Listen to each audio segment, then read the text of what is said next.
Take the rook.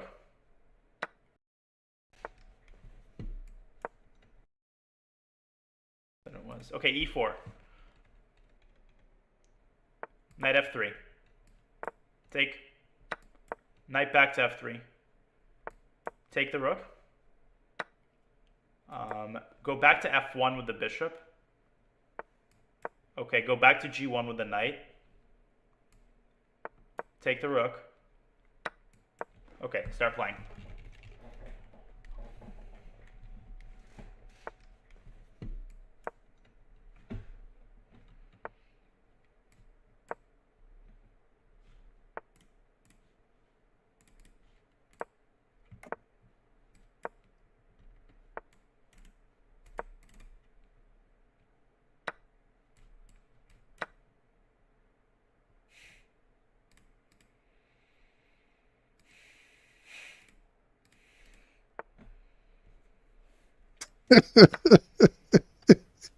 Oh my god, it's too good.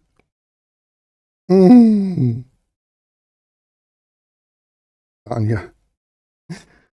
Oh my god. I gotta cut this video up. It's too funny though. Like I can't. Does anybody here play chess?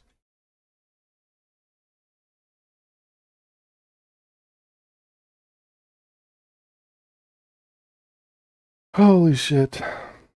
So he is trying to teach Moist Critical how to play chess. And he's giving him a huge head start. So this is an exercise of how to win. You only have a minute and 30 seconds and you need to checkmate me. But I'm going to give you a bunch of pieces. I'm going to make you have a big lead. So he gives him this big lead. And then all of a sudden we're here. And Moist Critical takes, he takes the knight and exposes his queen. And like, this is one of the top players in the world who recently died tragically. And he sees that he just gave up his queen and like, watch the embarrassment. Watch him just go, Jesus Christ, I'm trying to teach this guy. And like, he's giving up his queen. Watch this. And so right now he's covering his mouth because he wants to talk, but he can't. And later he mutes himself, which leads to just such brilliant comedy. But he doesn't want to, like, they're in the middle of a match, so he doesn't want to distract his student. But now he starts laughing, like, holy shit, you just gave up your queen. Watch this. Look at he's embarrassed. He's hiding. He's hiding. And he doesn't understand. How could the guy fuck it this bad, that quick? I think he gives up other shit too. Pulling faces. Oh, what the fuck? Wait, what? Hold on. Is this guy that? He's that? Oh, dude, that's retarded. Okay. Hold on. This is seriously retarded. I didn't even realize how bad he was. Okay, so he gives up the queen. Bang. His following move is... Okay, right now, he could take the bishop, or he can get his knight out of danger. So those are the two options. Let's see what he did. He stops, he thinks about it. He's laughing about the queen being lost. And then he does neither. He does neither. What the fuck was this? Oh, watch his reaction to this. He hides from that. And so he just simply takes the knight. You're still not taking this piece. That's retarded. Did you see his face? Okay, so all you have to do is, this knight is now under attack. You should just take this piece with this knight. You're getting this knight out of danger and you're taking a piece. Clearly the move. That is clearly the move. And he doesn't do that. So this knight now can be saved. And he goes here with just like this innocuous nothing move. Now watch Danya's face when he does that move. Look at the consternation and confusion. Look at him. He goes, here's the move. Listen to it. You'll hear it. What? I need to see that full def.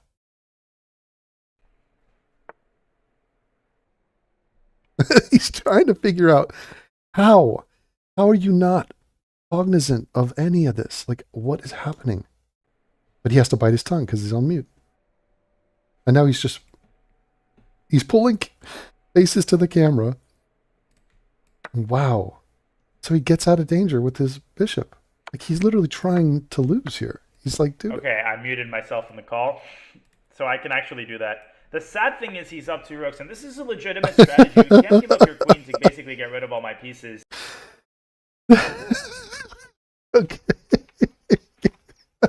He goes, the sad thing is he's up 2 rooks, as in, oh my god, even after all that fuckery, he still should win this game. He's got 2 extra rooks. I mean, this is the point of the exercise. But Moist Critical has a minute 16 to mate this dude. And so now he's hit the mute button, which is glorious because now he can express his thoughts and not just like, scrunch up his forehead. Pieces, but he didn't do it intentionally, which basically makes it null and void. And this is going to be a painful exercise, but it is what we need to do. Like, he has to start following his instinct. There's no other way. And he's playing well right now. He's got a minute. He's actually, look at how fast he's actually playing. And he's playing very decent moves. So you're not going to be complimenting him on his speed. I mean, he is the opposite of a speed chess player. He is slow as molasses, and even after a big think on every move, I mean, he has no business playing blitz chess. He has it in him. He just needs to get it together. F4, F5. So, like, he doesn't have it in him. And the rating gap between these two guys, right now, at this day, he's been higher than this, but 3,100, and this dude's 800. So, but it's orders of magnitude. We're talking about like a toddler versus, a highly skilled player. Has it in him. He just needs to get it together. F4, F5. Now, he's got to be aggressive. Let's see if he does it. Let's see if he does it. Taking his time. Okay, F4, Bishop G4. So his brain just works in a very rapid. I mean, he is the top 20 players on Earth. He was at blitz chess. So he could beat anybody, and he did. He beat Magnus, Hikaru, Ali Reza. I mean, he beat what's his name, Fabiano Caruana. I mean, like he beat him over the board too, but definitely at blitz. Move the rook. Okay, I'm gonna block it. I'm gonna try to make it as difficult as possible for him to make progress. Right. So he's playing sound defensively. He's not gonna encourage trades. He's gonna hold on to his 2 bishops and be, these guys can save really lost situations. And when you're taking on a beginner, and even though he's up material and he should win, like 49 seconds, he'd easily not win this. And, okay, I can't go H4. I can try to intimidate him. He can even sacrifice Bishop D1. Oh, no, that blunders the pawn. He's up 2 rooks. Just G4. 1. Yep, good move. Okay, everybody. Let's pray. Okay. He wants to go here. I'm going to run with my king. Run with my king. Go rook B8 and threaten checkmate. Thank you, Z-Cons.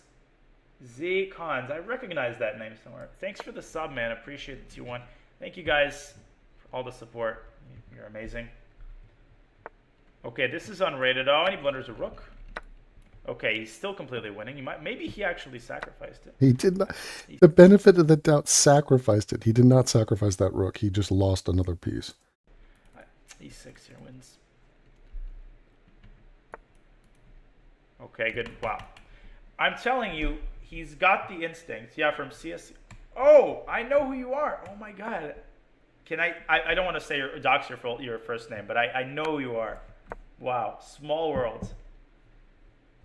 And see, like 13 seconds left. That's a lifetime for Naroditsky to win in this position.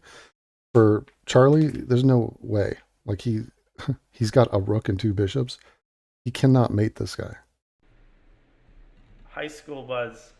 Okay, Charlie's going to lose on time. Charlie is going to lose on time. And it's okay. We're going to do this until he starts winning. I don't care if we do this until 4 a.m. We're going to do this until he starts freaking winning. He can make a draw by perpetual. Oh, Sacramento. No. Okay. I told you this was going to be torture. Yeah, I had an Now- idea. It just didn't work like I thought it would. Did you sack the queen? Did you give it up deliberately? No, well, I thought I could do a legals move or something, but I think it was more just a time thing and not looking properly. So, funnily I sacked enough, the rook on purpose at E1 though. funnily enough, you are playing too fast in the opening and then too slowly at the end of the game. You can take a little bit of time in the opening and look. Okay. So I have pinpointed moments here. 1330, he lost. That was terrible. This is insane. Okay, he just needs to develop. He's still, the problem is played too fast in the opening. He has still played too fast in the opening. Now he starts to think, but he's already blundered his pieces. I'm going to try some legals, mate business. I'm actually going to try to checkmate him. Okay, he's giving everything up. He's tilting here. I was actually close there. Oh, my lands. He just lost. Okay, that was terrible.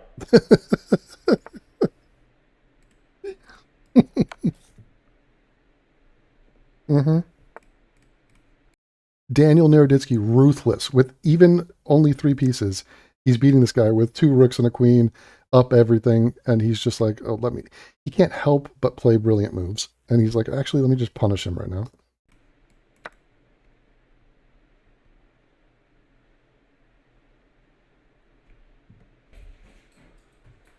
So, you know what I just brought? What? I own 2 of these items. It's a thing that you put on your pants to tighten them up. I'm holding it up right now. Oh, he's going to whip him with a belt. Okay. And I'm waving it around. It's called a belt. Ah, yeah, no, that sounds about right. Just run it back. Let's forget that one happened. Okay, I like it. Let's just wipe that one from the. Okay, from the because of record. that mentality, I'm gonna keep the belt on my pants for now. Okay, so let me on my pants for now. Okay, so let me. Mm-hmm.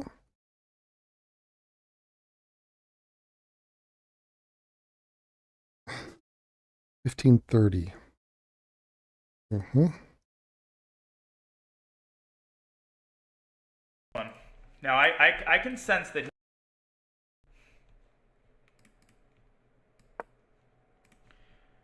He better win this one. Now I can sense that he's not happy, and I like it. I love it, actually. I actually love it. No. Okay, I don't want to trade, but I have to.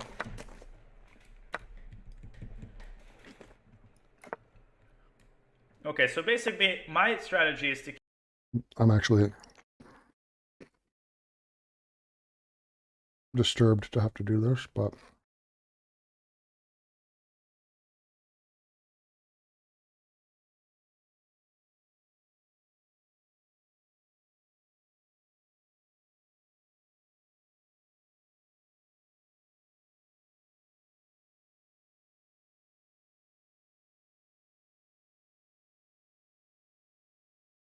Strategy is to keep as many pieces on the board as possible. My strategy is to keep as many pieces on the board as possible. Oh, he's mad. Charlie is mad. He wants to win, and I love it. Busting the position open with c4 would have been good here, but he's actually playing much better here. This is the Russian way of teaching. I'm going to put him under the freaking ringer until he starts winning, okay? And he's just got to learn this. The time management and the confidence that just has to get better, and the instinct has to get better. And I've never done this exercise before. There we Queen F3. That's freaking right. Bishop G6 is the third. When he's pissed, we all saw how he played on the POC champs amazingly. When he's pissed, he can play like a 13, 1400 easily. Easily. Now would have been a good time to sack the bishop and bust the position open. That's another thing that I'm not sad at. I feel like he doesn't have a great grasp right now on sacrifices. When does he sacrifice and when not to sacrifice? We will work on that as well. I'm not tilting him. I mean, he has a chance to win and feel good about himself. There we go. There we go. Now we're talking. This is what I'm talking about. Knight b5 is a great move. And good time management so far. Now let's not ruin. Okay, take the... I don't know why why doesn't he take the pawn? Okay, this is where he starts panicking. He sees like 2 pawns and he's like, oh my god, like... Let's see if he can avoid the panic. He can even double on the e file and just take everything on e5. Let's see if he sacrifices. Just sack everything on... Yeah! That's freaking right. Okay. Okay. This is called chess. Now... How does he not win this? This is fucking crazy if he doesn't win this. 32 seconds, you have a queen and a rook and a bishop. A knight. And 3 pawns are protecting the king. I mean, this is rudimentary. He better win this. Let's see. Rook e8. Okay, rook e7 is good enough. There's nothing I can do here. Take the pawn and finish the game with checkmate. Rook g7. Is this freaking Kasparov or something? Watch him ruin this. He's taking too long. Mate me on d5 already. Oh my god. Uh-huh. He got it. That's what I'm freaking talking about. Fuck. That's what I'm talking about. That was great, okay? And the time management was... All right.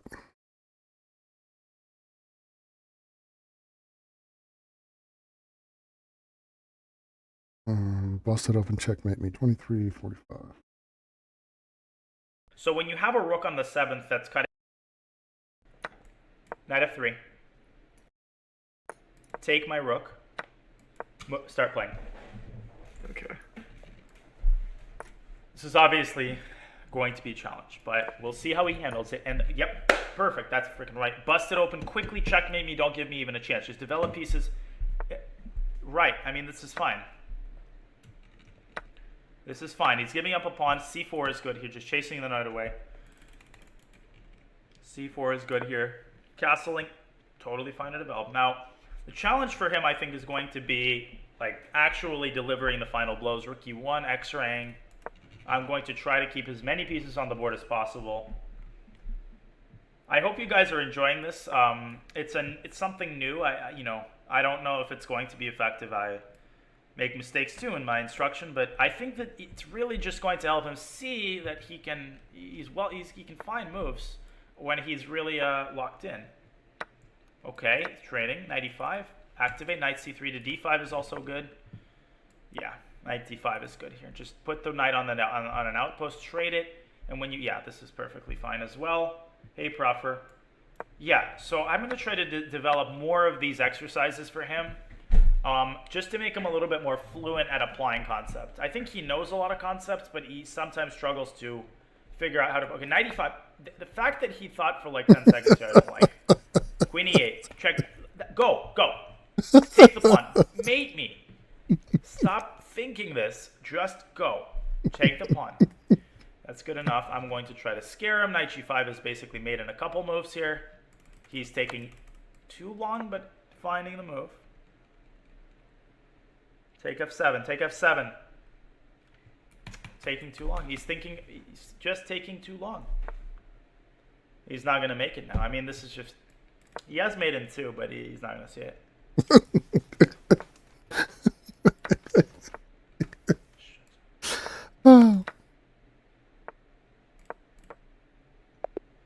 I just had no time, fuck. So Damn. Same problem here. You came very close. You had mate in a couple. The moment where you took too long, and again, we don't need an analysis board here. is move 24, okay? And I noticed this, you have 21 seconds. Just move, like take the pawn on f7. You see what I'm saying? Mm-hmm. You're spending way too long trying to find the exact mating sequence. And what I want to... Mm-hmm.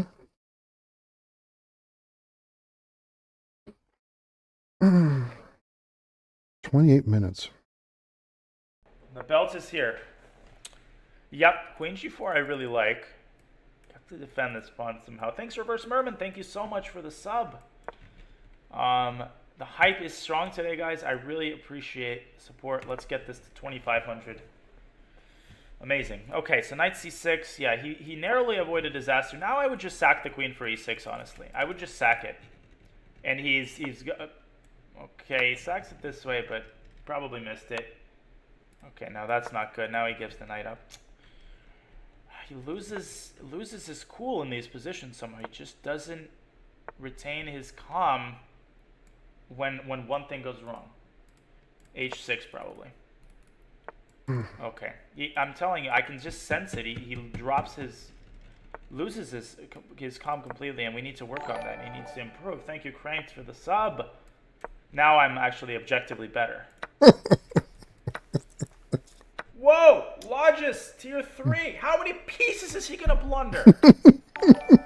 Lodges with tier 3 sub. Holy smokes.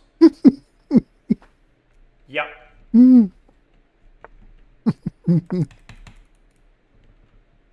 Oh my god. Okay. We go to 3230. Queen. Back to f3. Let's see some... When I played g6, I was actually thinking he's going to sack my queen. Okay. Let's see something good here. Okay. Let's see something good here.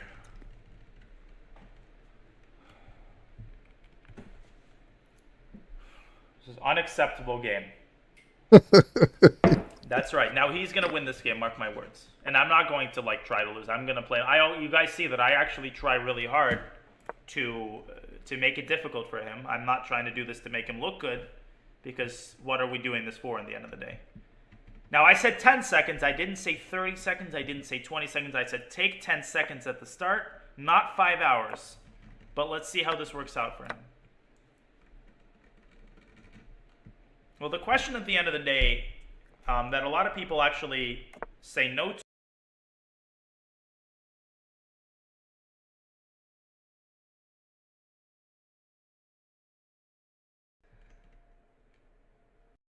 E7 is good here. Just get the bishop out. Intimidation. But I appreciate your guys' kind words. So queen d7 is good here. Just get the bishop out. Just get your pieces out. Starting to overthink it. You can just see it on his face. You can see it in the time. He's starting to find some sort of thing that's not there, rather than just getting his pieces out. 20 seconds on the move. He's spending 20 seconds on the goddamn move. He should have done this in 2 seconds. Okay, and now I'm gonna just throw a couple of intimidation tactics at him, and he's just gonna spend another 30 seconds and lose on time. Yeah, I don't care. We're gonna do this until he starts winning.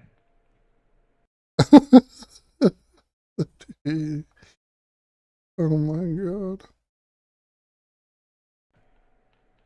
I don't think we're in a rush. I think that he can be around 1,200-1,300 within the next couple of months. I think that's the realistic goal for him. At this point, realistically, you should already start pre-moving. At this point,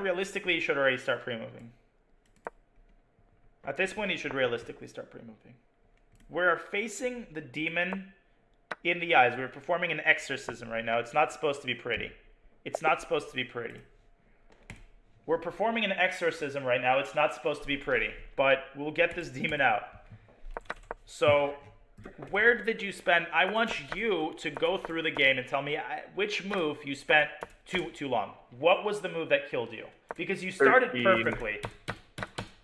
It was move 13. 23 3 seconds Yeah. on a development move, okay? Yeah. What were you thinking about? Well, I was just looking at a way of winning a piece. I noticed knight, bishop on the same diagonal. I was just looking for a way to So exchange. you didn't have enough already. You did queen and 2 rooks, but no, you need Yeah. you goddamn need that piece, or you're, you know, it's a necessity for life. So another good thing there would have been to prepare castles. So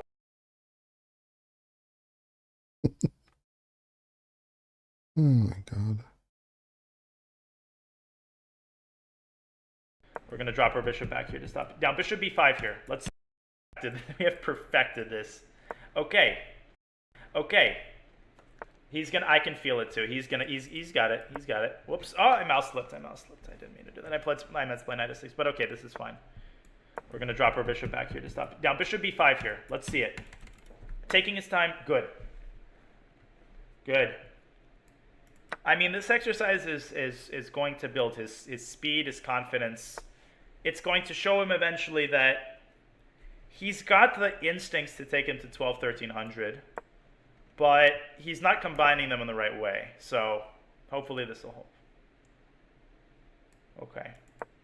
Now again, I've never done this particular exercise. I've never worked as extensively with someone of Charlie's rating, so this is a learning experience for me as well.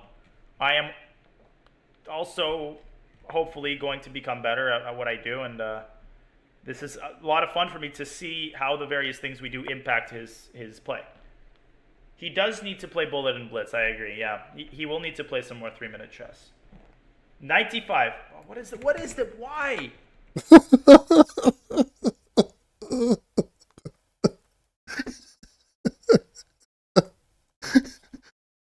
Okay, so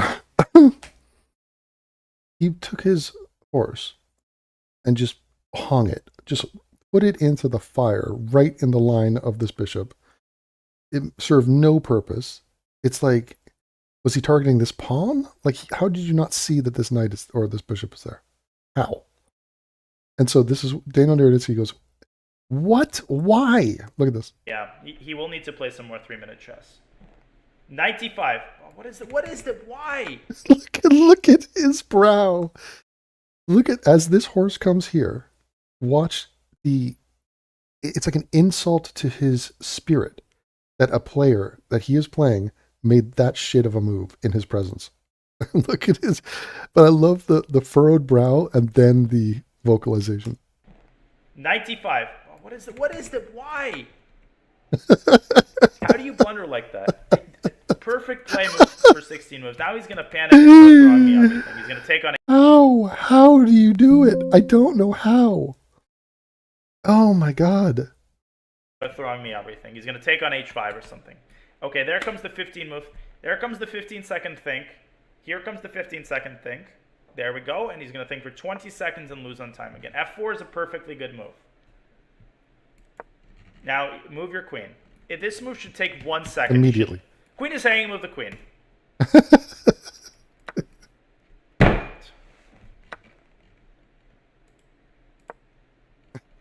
e5.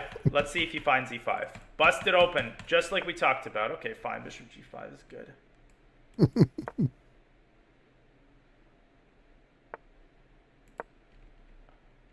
67. Yeah, I am close to getting.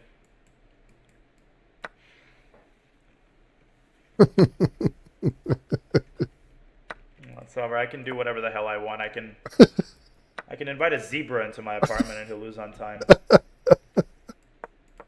Because he's not pre-moving. He's taking 1 second per move here. Now he's playing perfectly. He's getting closer and closer. He's almost there. There's always just that one move where he thinks for 30 seconds.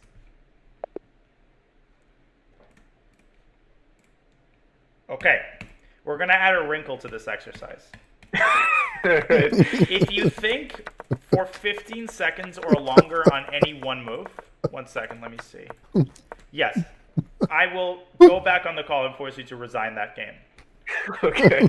So, believe it or not, you're actually getting better and better, okay? And the reason that we're doing this in the first place is Oh why I my believe that you're going to God. start winning. And once you win that first game, you're not going to lose Whoa, again. whoa, Because I did win one. We've won. you did, but I mean, you're going to win consistently. You're going to start winning Gotcha. consistently.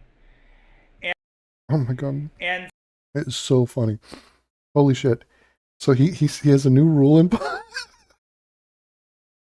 the new rule is if you spend 15 seconds thinking about a move, you have to resign. Oh my God. And like the next game, he spends 17 seconds thinking, and Naroditsky unmutes and just goes, resign immediately. It's so good. Where is it? Oh my God. I could invite a zebra into my apartment and he'd lose on time. Okay, the new game, 44-45. Here we go. Oh my God. on your board, we don't need an analysis board. There's just one very. Okay. To F6, E6. See some brilliance. Knight F6. Take queen.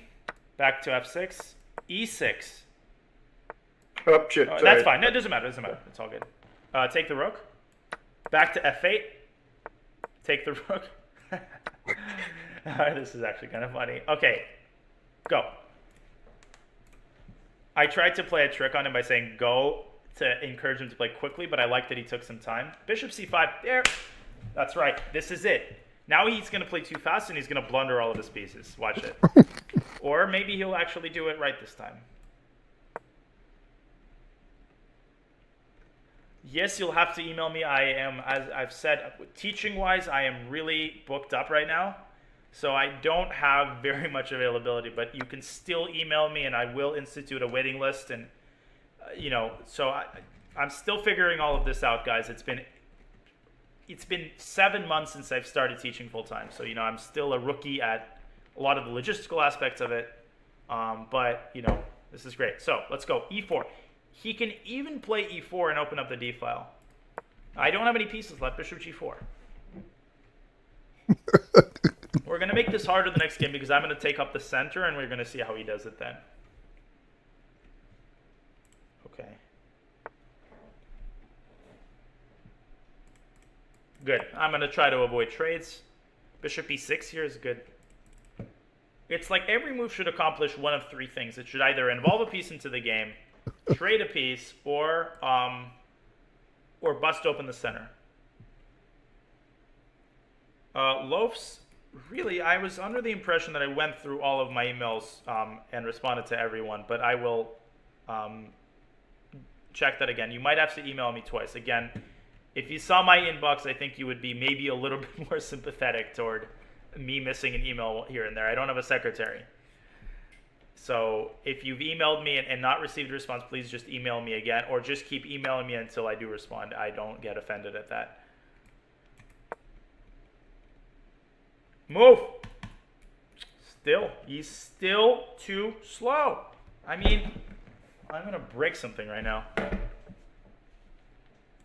Move your bishop. Okay, where did he spend too long? I mean, look at this. This is shit. Take the knight, take the pawn, take the bishop.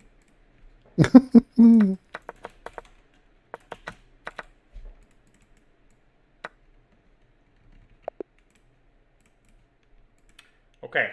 I didn't take 15 seconds though. I Not did quite run my out of time. tempo. So, 2 moments. Oh.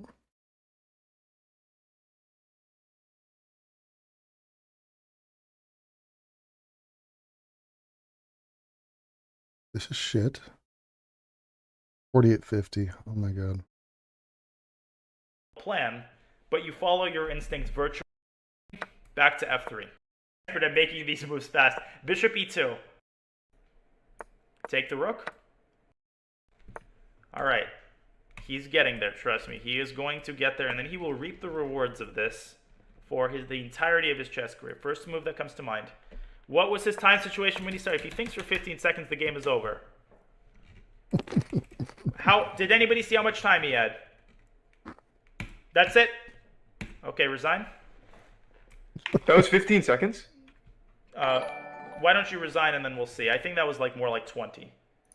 What? That was, let's see. If I'm wrong, you can, the belt can come out.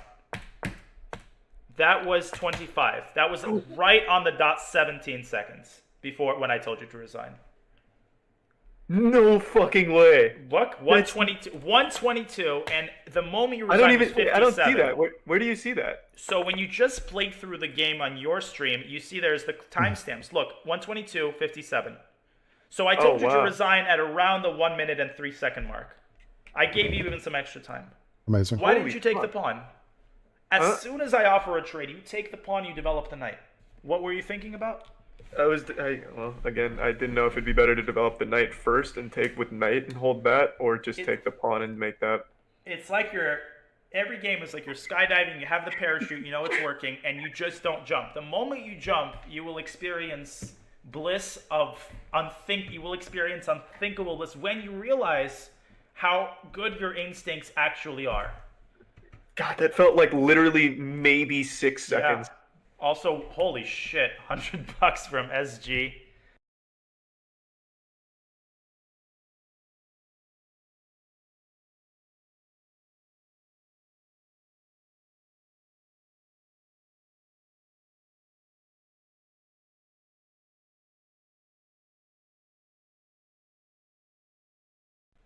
Sorry, my computer is like hardcore glitch. Yeah, some stuff got misaligned, guys. I'll just...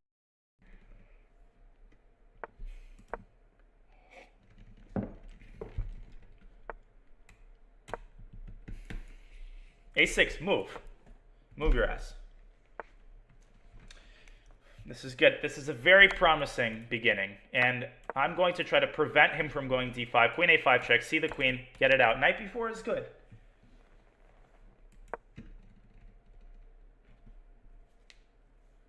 Queen b6. Get the pieces out of the... Bring stuff out. Okay, did anybody... Okay, great. And he's actually... The great thing is his instincts are... Literally, he's making the moves that I would make. Knight to d4. Yeah, that's frickin' right. You take that pawn. And you finish this. b5, d5, it doesn't matter. Knight d4. Okay, check. Don't give me this check. Knight d4. Bring the knight back. Bring the pawn back. Bring it into the game. Knight b4 is fine. Okay, I'm going to try to hunker down here and defend. Sack busted. Open b5. Bring the pieces in. Okay, I have to go forward. Knight c2. Trade the knights. Trade the knight. Queen c1. Oh, knight e4. Knight e4. See it.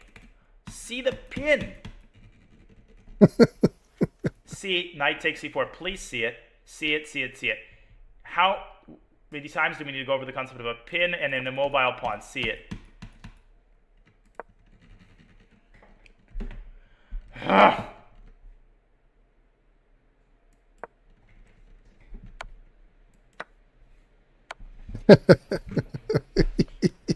my goodness. Made in two.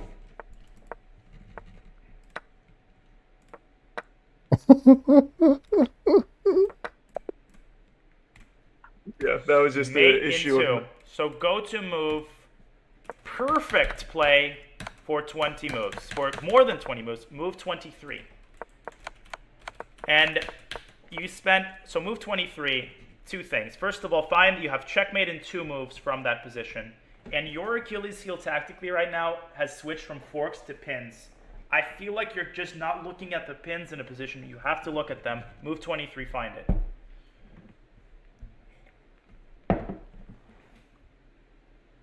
But that's not actually what I'm saying. Okay. Oh my God. And then we end with a glorious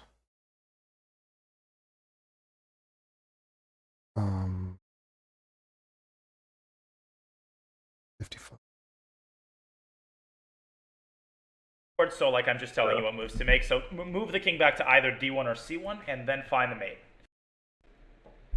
It's the same mate.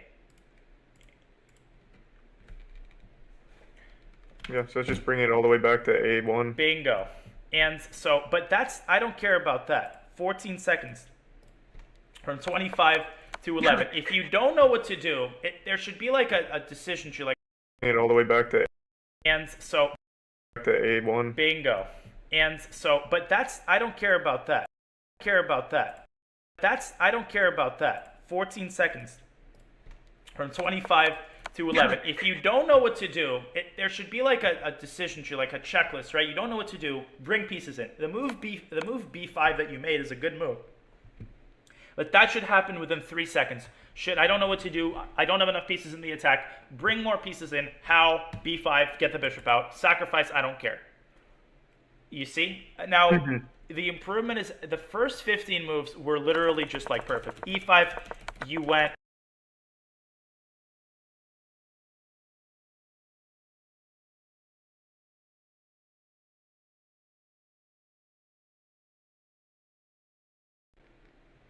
Or, yeah, take the rook. Sorry, I didn't. Bishop F1. D3. Take rook. Begin after my next move.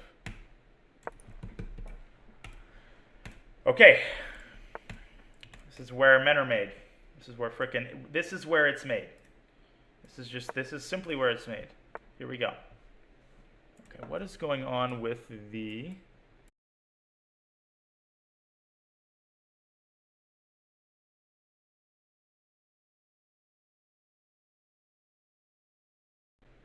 Take the rook.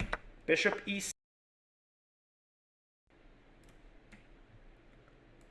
I'm gonna, at least he had time to reflect on everything. Okay, whatever. I'm just gonna leave it this way for now. Now, I don't care about my time. Develop your pieces. Stop thinking. We're going to do this until freaking 2025, until he realizes this one. I mean, there's just like two things he needs to realize. I'm going to take the bishop. I have nothing else to do.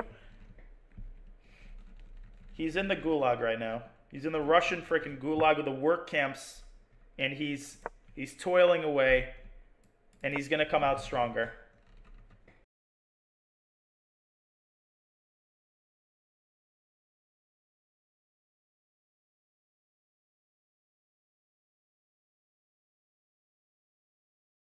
He's in the gulag right now. He's in the Russian freaking... Okay, I'm going to get low on time myself to try to tilt him a little bit. Okay, something is wrong. The sound. Oh, God. Okay, there we go. Move. Move your ass. Bishop H6. Move, move, move. Please move. Castle. Good. Good. But Queen E1, infiltrate and move. Again, this is exactly where he spends too long. Look at the time. Look at his clock. God damn it. B6. What is this feeble little B6? I mean, just get to it. Queen E1.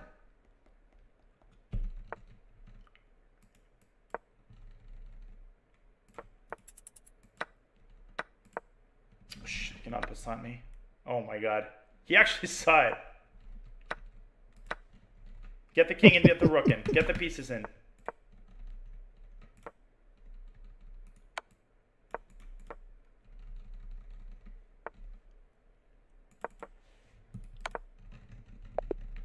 Shit!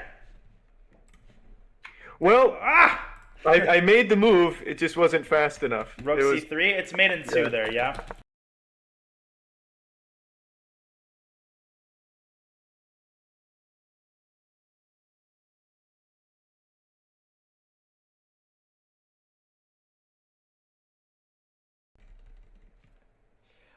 Bishop b5, d4. So this is we've already had this type of position before. Now he's spinning. Okay, d4 is good. Whew.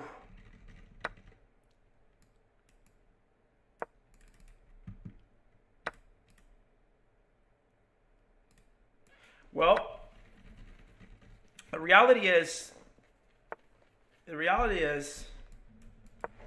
I mean, we have already seen the improvement. Compare this to the first games that he played, where he was losing on time on like move 5. He's basically winning in every game. But bishop c4, oh, that's an actually really nice idea. That's a really nice idea. Queen d2 to defend the knight. Bishop d4 is good here. Bishop d4. Too long, too long, too long, too long. Okay, fine. This is fine. This is actually a good move. Well, I have to try to take some material back. Now I can't avoid the trade of bishops. Yeah, I'm busted if he just plays 5 moves correctly. Why is he thinking about taking the bishop? Good. This will definitely be on YouTube. E5. E5, E5, E5, E5, E5. Make a move. Again, he misses a chance to open up this. Open up the position. There we go. Bingo. Take it. E6. Just. It's like this leap of faith that he refuses to make, and until he makes it, it's just going to be hard for him. E6, E6. Okay, so if he doesn't mate me here, I'm going to like. I don't even know what I'm going to do.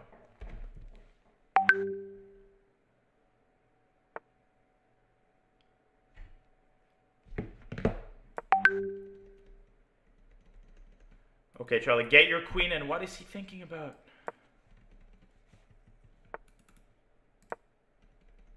He's going to lose on time.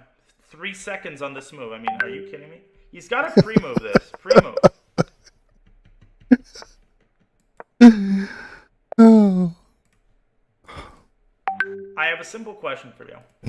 Yeah. When you have 6 seconds, sorry, you have 7.0 seconds, and then you have 3.4 seconds on the next move. Yeah. You can't allow that to happen. Again, another perfect game, and again, the same shit happened where you get to move 27 with 17 seconds left. You spend 5 seconds on the move rook e1 instead of involving the queen that's on a1, bringing it to d4 and then to g4 and delivering the checkmate. Yeah, that would have been a lot faster. Yeah. Until you realize that you can give away as many pawns as you want, and you need to bring all the pieces in, it's going to be a struggle trying to finish the game off.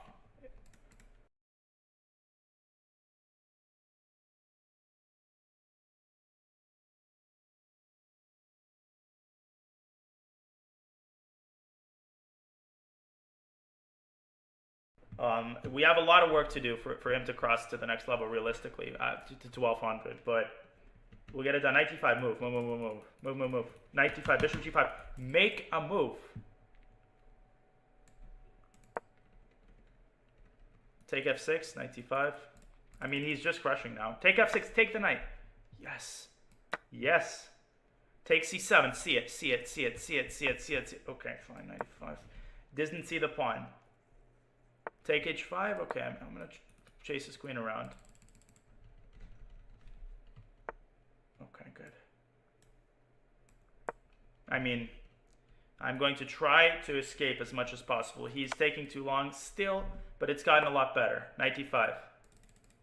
Knight d5. Bishop b5. Bishop b5. Quickly, see it. Bishop b5. Develop quickly. 5 seconds is too long. Okay, I have to go back.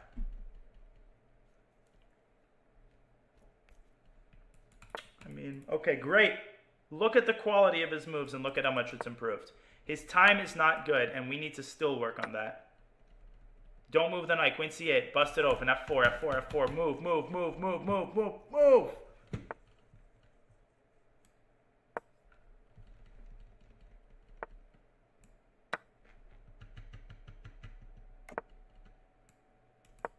Yeah, it's over, but okay.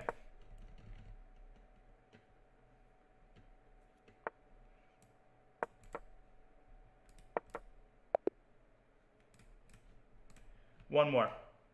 You got it perfectly. Again, there's always, I can pinpoint one move where you took too long and that lost you the game. And that move was, 1 second. It was move 25. Yeah, 18. Yeah. It does. You can even not move the knight and go queen c8. Okay? When you eliminate that one move, you're going to start winning every game. Okay, let's do one last one. Okay.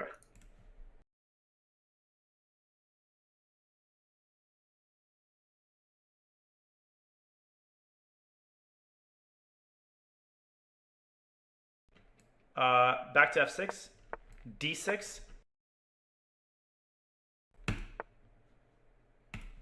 This better be a win.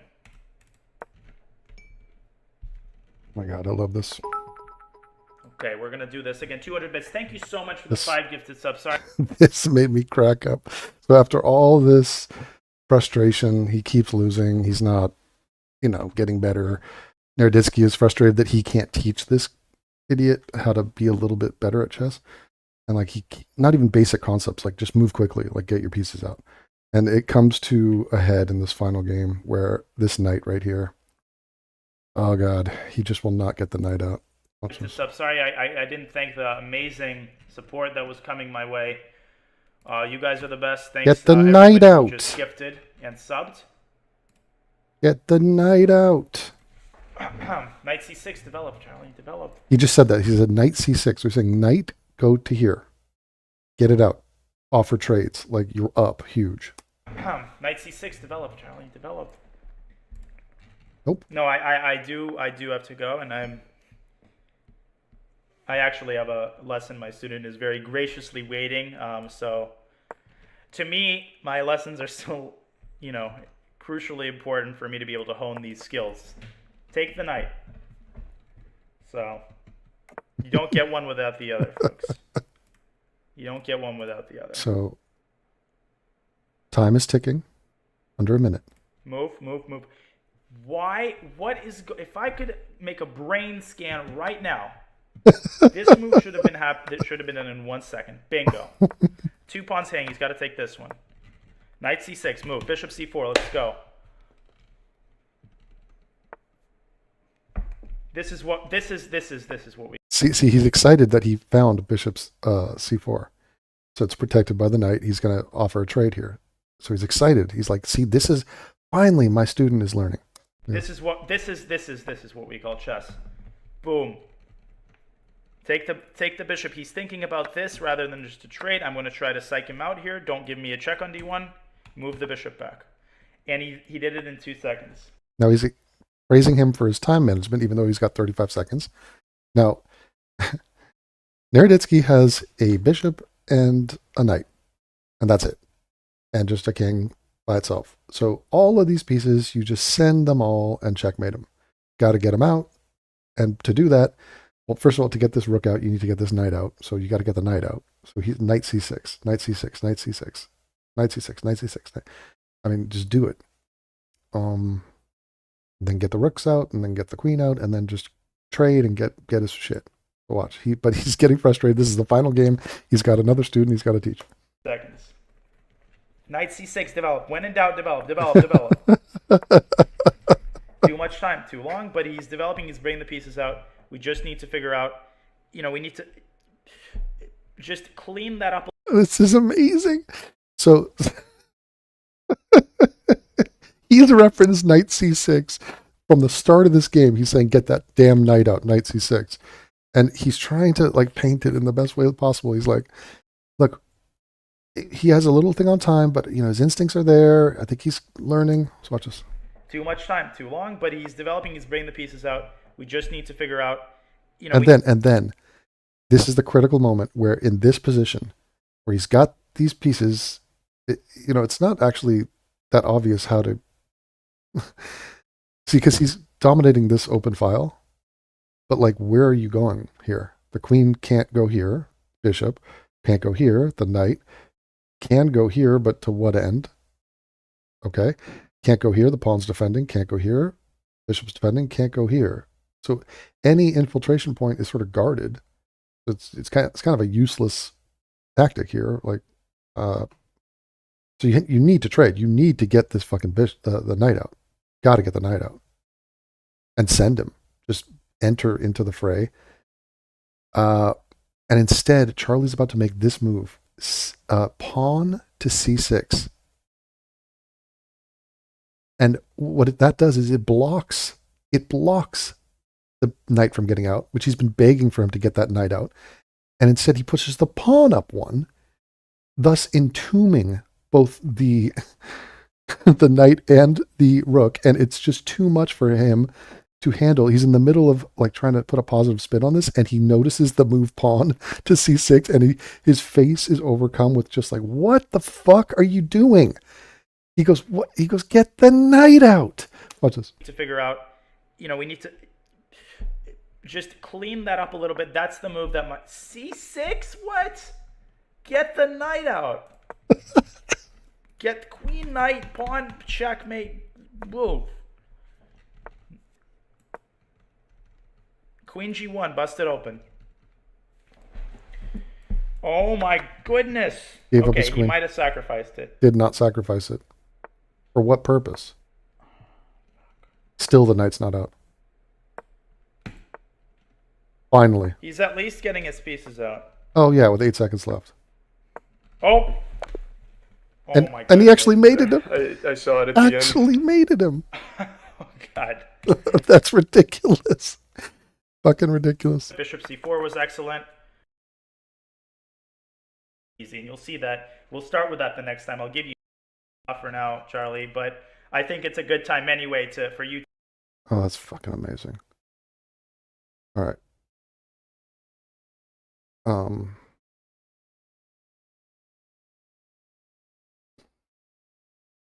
Now let me get a win under my belt before I record a new video. Trying to get back to 2000. I'm taking on a 2097 guy, giving him my opening. He's not letting me get it. I will retreat. He's extended on this side. I'm castling queenside. I will push the pawn here. Get the knight out. I'll push here. And now this is the advantageous position for me. Pressure on the queen. I've given up this piece randomly. I can't go here. So what am I even doing? Oh, he's threatening everything. Well,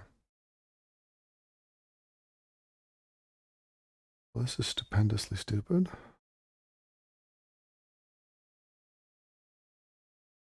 Oh, it's awkward. All right, he'll take here, I'll take here, he'll take here. I'll check here. Do I have any compensation? No. Oh, I do. I have this. And now I'm attacking here. He's got to get the knight out. Knight here.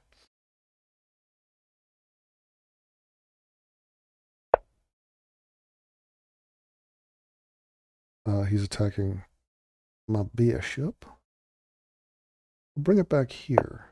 And then he chases me here. Or this is a check, and he runs me out and takes the... No, he can't take the pawn. First he needs to evacuate me here, but he'll come with this piece. Oh no. He's coming after me, eh? Alright, I like this little battery of weapons over here. Now I get the knight out. Looking for that trade. Free move.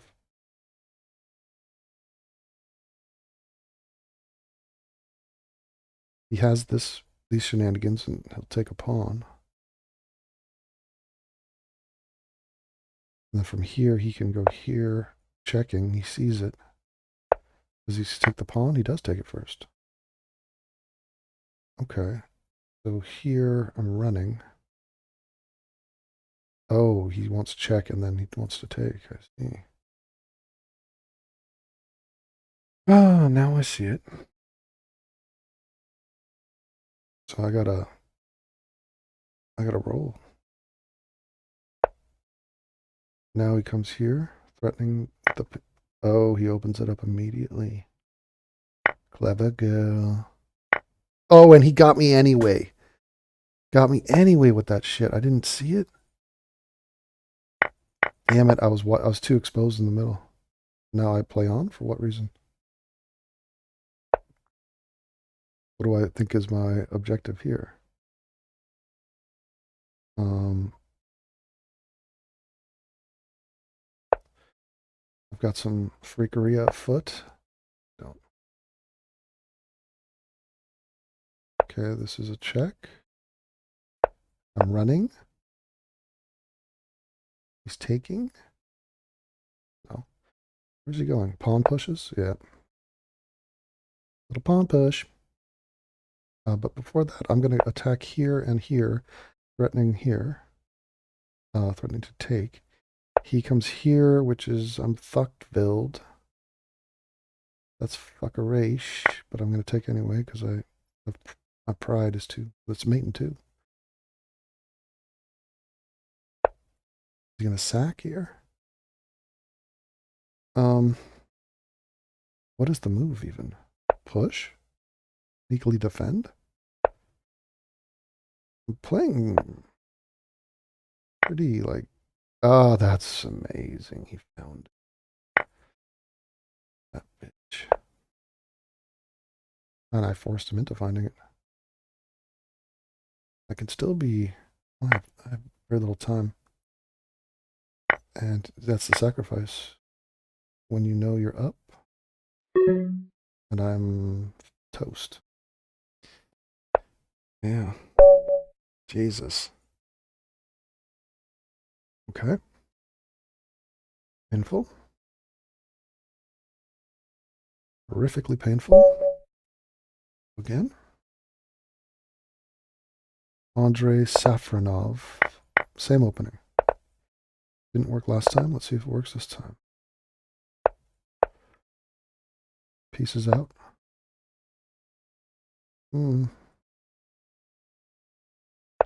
Okay, he's being aggressive. And the queen attacking here. Slide over to defend. Here comes. Here comes the rain again.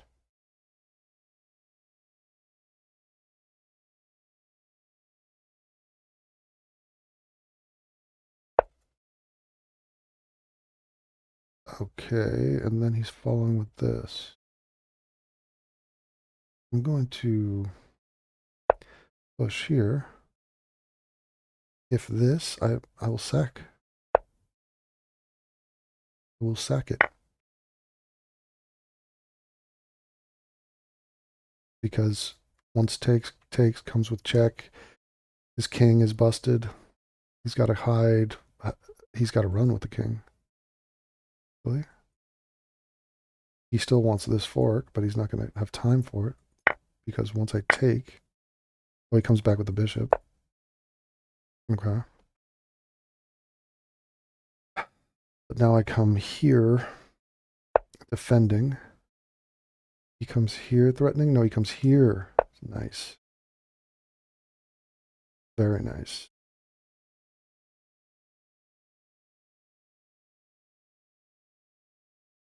And then I slide this move in. He can't take with the queen. Oh, he can actually. That was dumb.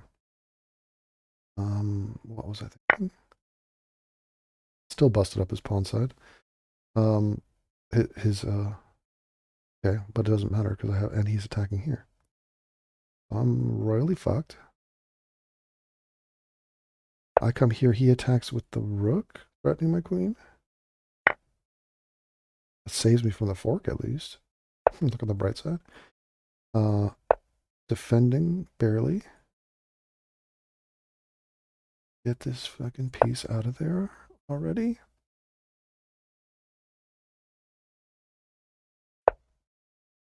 Takes a sneaky check. Follows with the check. I defend here. This piece is under attack. He slides there. Oh, that's nasty. What a nasty move he found.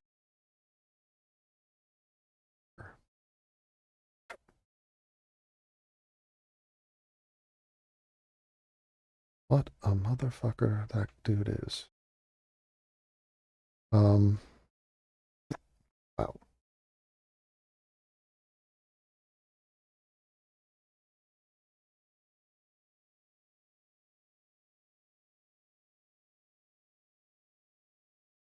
That's a fucked up move.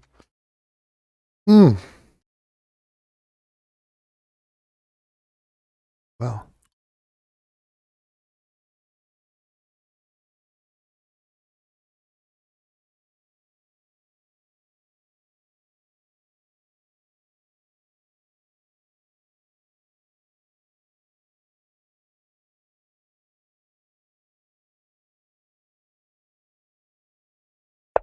I have nothing.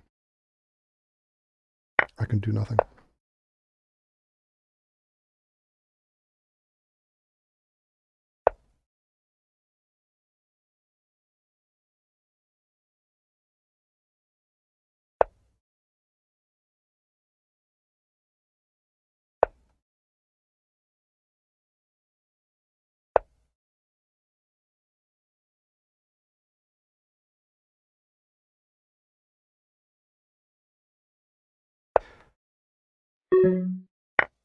And I'm down on time. Wow. Incredible.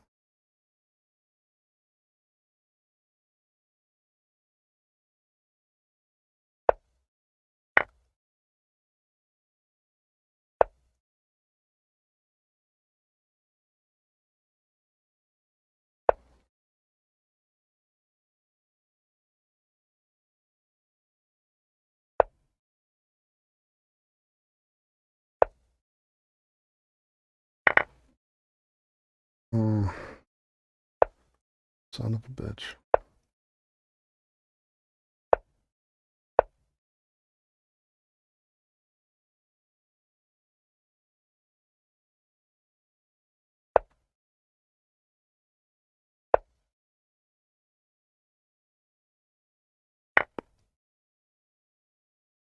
Oh, you turn. Oh!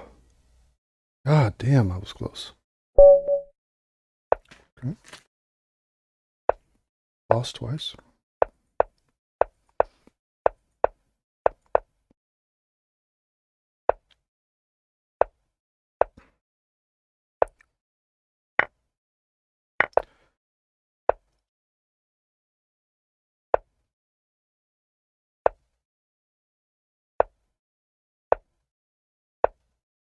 Well, you're not staying there, pal.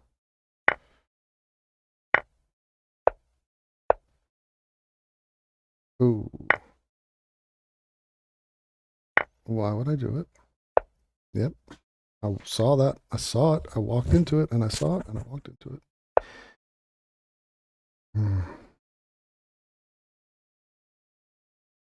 A resourceful move to get out of that.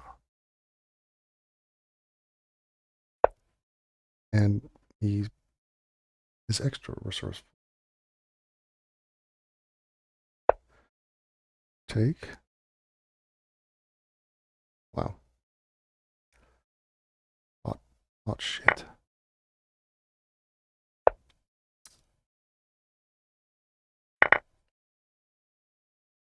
And he's...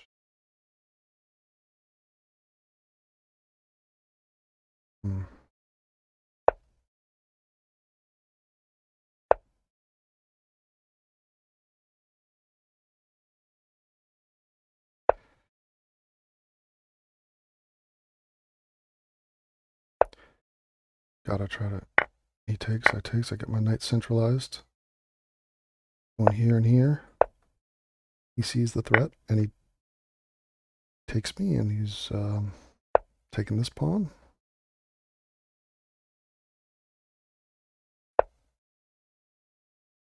Wow. I am getting run out of the freaking...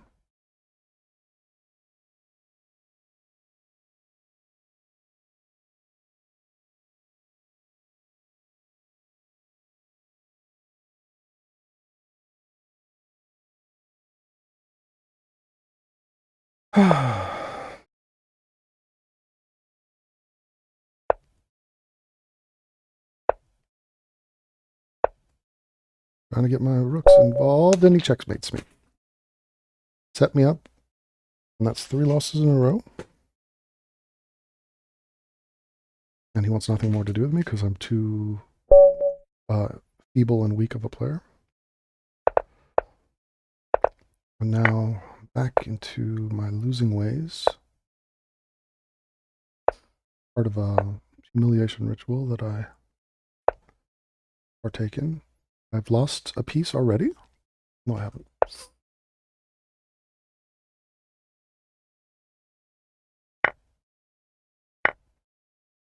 Yes, I have.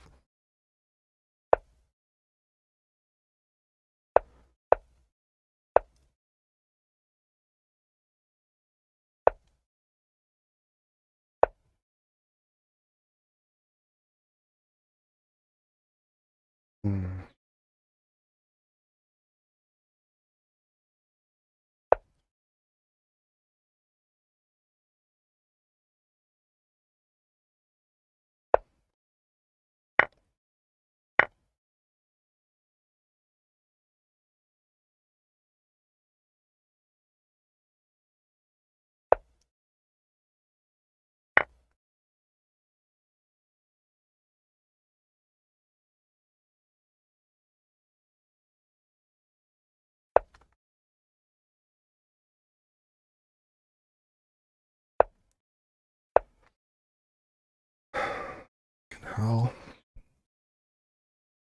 Jesus. Took my fucking queen. Wow. He's taking my queen and he's no, he's not.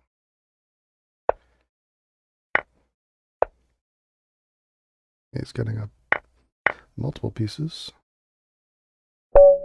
Oh, he's mating. Mating in one. Wow. Horrific. It's so fucking bad. 0 for 4. Complete skid.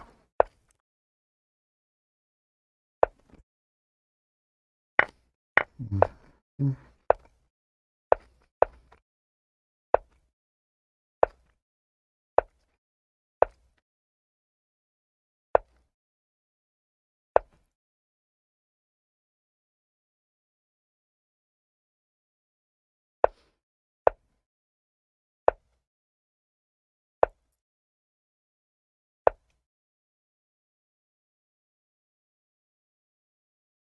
Fuck him.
It's the fucking best I can do is a draw. Unbelievable.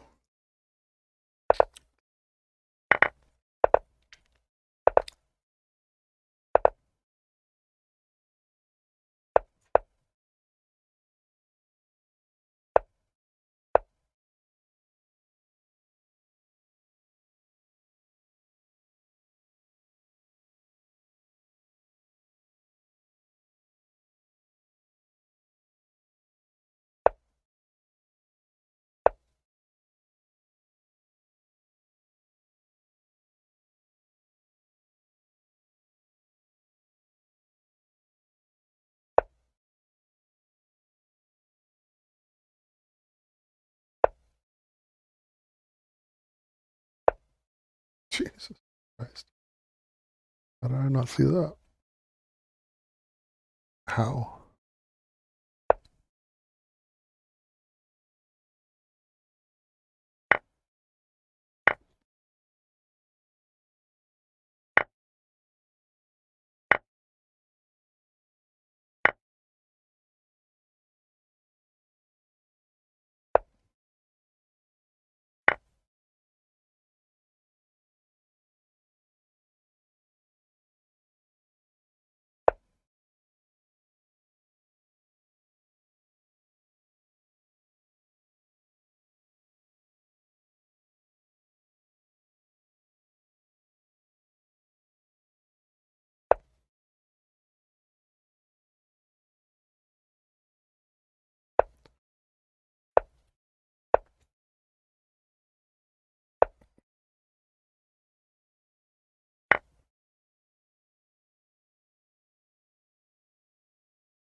Um,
check. The face you're looking at right there is Joe Rogan thinking. So he's not looking at a human being. He's not making eye contact. He's looking up into some sort of distant place. It's kind of like when a chess grandmaster looks up at the ceiling. The girl from the chess or the Queen's Gambit, she looked up at the ceiling and could envision the board. That's how Joe is, but with conspiracy theories. Um, his latest adventure is to reconsider religion because he was kind of an atheist, but really, when you think about it, you know, he's had a lot of guests on. People have tried to convince him of God's existence, and they're pretty smart, right? Like, they're rich and smart. Like, Kid Rock came on and told him that Jesus was God and a thing, and it was nonsensical and ridiculous. Maybe we'll play that one first. Yeah, let's find that Kid Rock clip. Kid Rock, Jesus, Joe Rogan.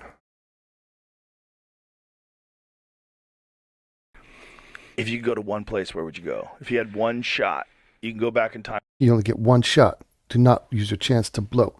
And he's looking up at that same chessboard in the sky. Joe Rogan, this is a pixelated video. My apologies. The answer to this question, if you can go anywhere in time, and Kid Rock goes, Jesus, which is basically his answer for everything, which is, stupid.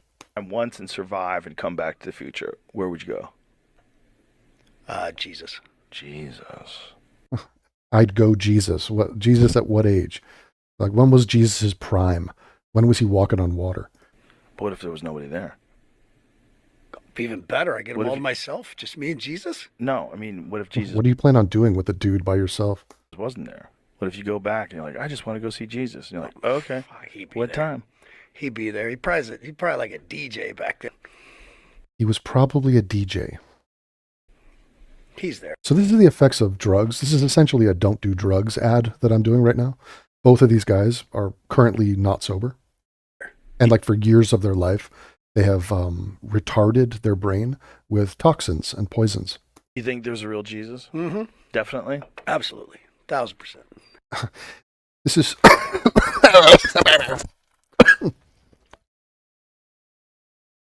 this is a fun and stupid debate. The idea of, is there a historical Jesus? There's very little evidence to suggest that there is. A lot of people instinctively push back at that and they go, no, but he's been talked about quite a bit. So there probably was a real one. Like that's my safe assumption. No, all of your sources are bullshit. And it's just because a lot of people say something doesn't make it true. And so no, there wasn't a real Jesus.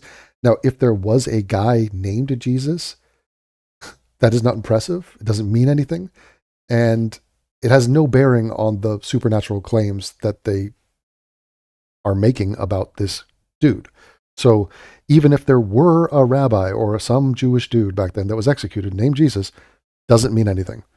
But the evidence of there being a Jesus is like, oh, the Bible. Oh, the thing that's would been thrown out of court as complete gibberish and nothingness. Total hearsay. You don't even know who wrote it.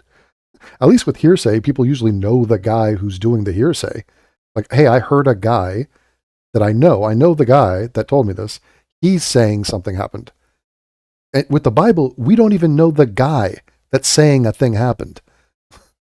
And it's usually triple hearsay, if not quadruple. It's a guy I don't know wrote something about a guy saying that he saw a guy do a thing. What makes you convinced? Listening to Joe Rogan talk to Kid Rock about religion and the meaning of life is unbelievable. My faith. This is retarded. Hold on, let's go back because this is kind of a key point. What makes you convinced? What makes you convinced that Jesus exists or did exist? My faith. So that's a dumb answer, and it's so haltingly dumb that Rogan is kind of taken aback. Like, no, I'm asking you why you believe what you believe, and his answer is my belief. My belief is what makes me believe. Okay, so I'm swapping out the word belief for faith, which it's the same thing. It's blind faith. That's what they call it. It's I have no reason to believe this, and you might as well swap it out for not my faith or not my belief, my greed, my narcissism, my desire to live forever. So me being just a putrid, vile, greedy son of a bitch, I want to live forever. That's why I believe in Jesus. That's what he's saying. A lot of these people are too dumb, so they just think, oh, it's virtuous to be a dumb fuck and believe for the sake of believing. And this goes back to the Book of Mormon, where the two guys that made that were mocking this tendency among the Mormons to believe just for the sake of believing. And that's the chorus of one of the songs. I am a Mormon, and a Mormon just believes. And it's like, that's it. They don't need a reason. Now, the reason is uncomfortable and they don't want to address it, but it's for their personal benefit and gain. It makes them feel good and they want to live forever and see all their dead loved ones. I mean, that's a good answer. No, Joe, it's not a good answer, which is why there was 10 seconds of awkward silence right there. You said, why do you think Jesus actually existed? And he said, because of my faith. That's not an answer. He's essentially saying, goo goo gaga. I have no fucking reason to believe that Jesus existed and did any of his magical David Blaine shit back then, or for me to think that any of these claims, even if they were true, what significance does it have? I mean, these are obviously fanciful tales of yet not even yesteryear, yester century, that have no bearing on reality. So your life is essentially a joke. You're living in just a theater of the absurd creation of your own that is made to benefit you psychologically. Now, if anyone wants to, be critical of this or scrutinize the reason why you believe this, it becomes as laughable as the exchange you just saw. I believe it because I believe it. Oh, that's a good answer. Nope, not really, Joe. I always wonder when people are telling stories, though. Like, how long did that story take before people wrote it down? How many times? Yeah, people wrote it down. We don't even know who wrote it down. Oh, good Lord. A guy wrote a thing down 2,000 years ago. I guess that's true. Why else would he wrote it down? I mean, shit. Do people write things down? Can you write a lie? Is that even possible? Times did people alter it, just like they do with everything today? I gotta imagine that at a certain point in time in history, they probably didn't tell the truth about a lot of things. Yeah, Joe.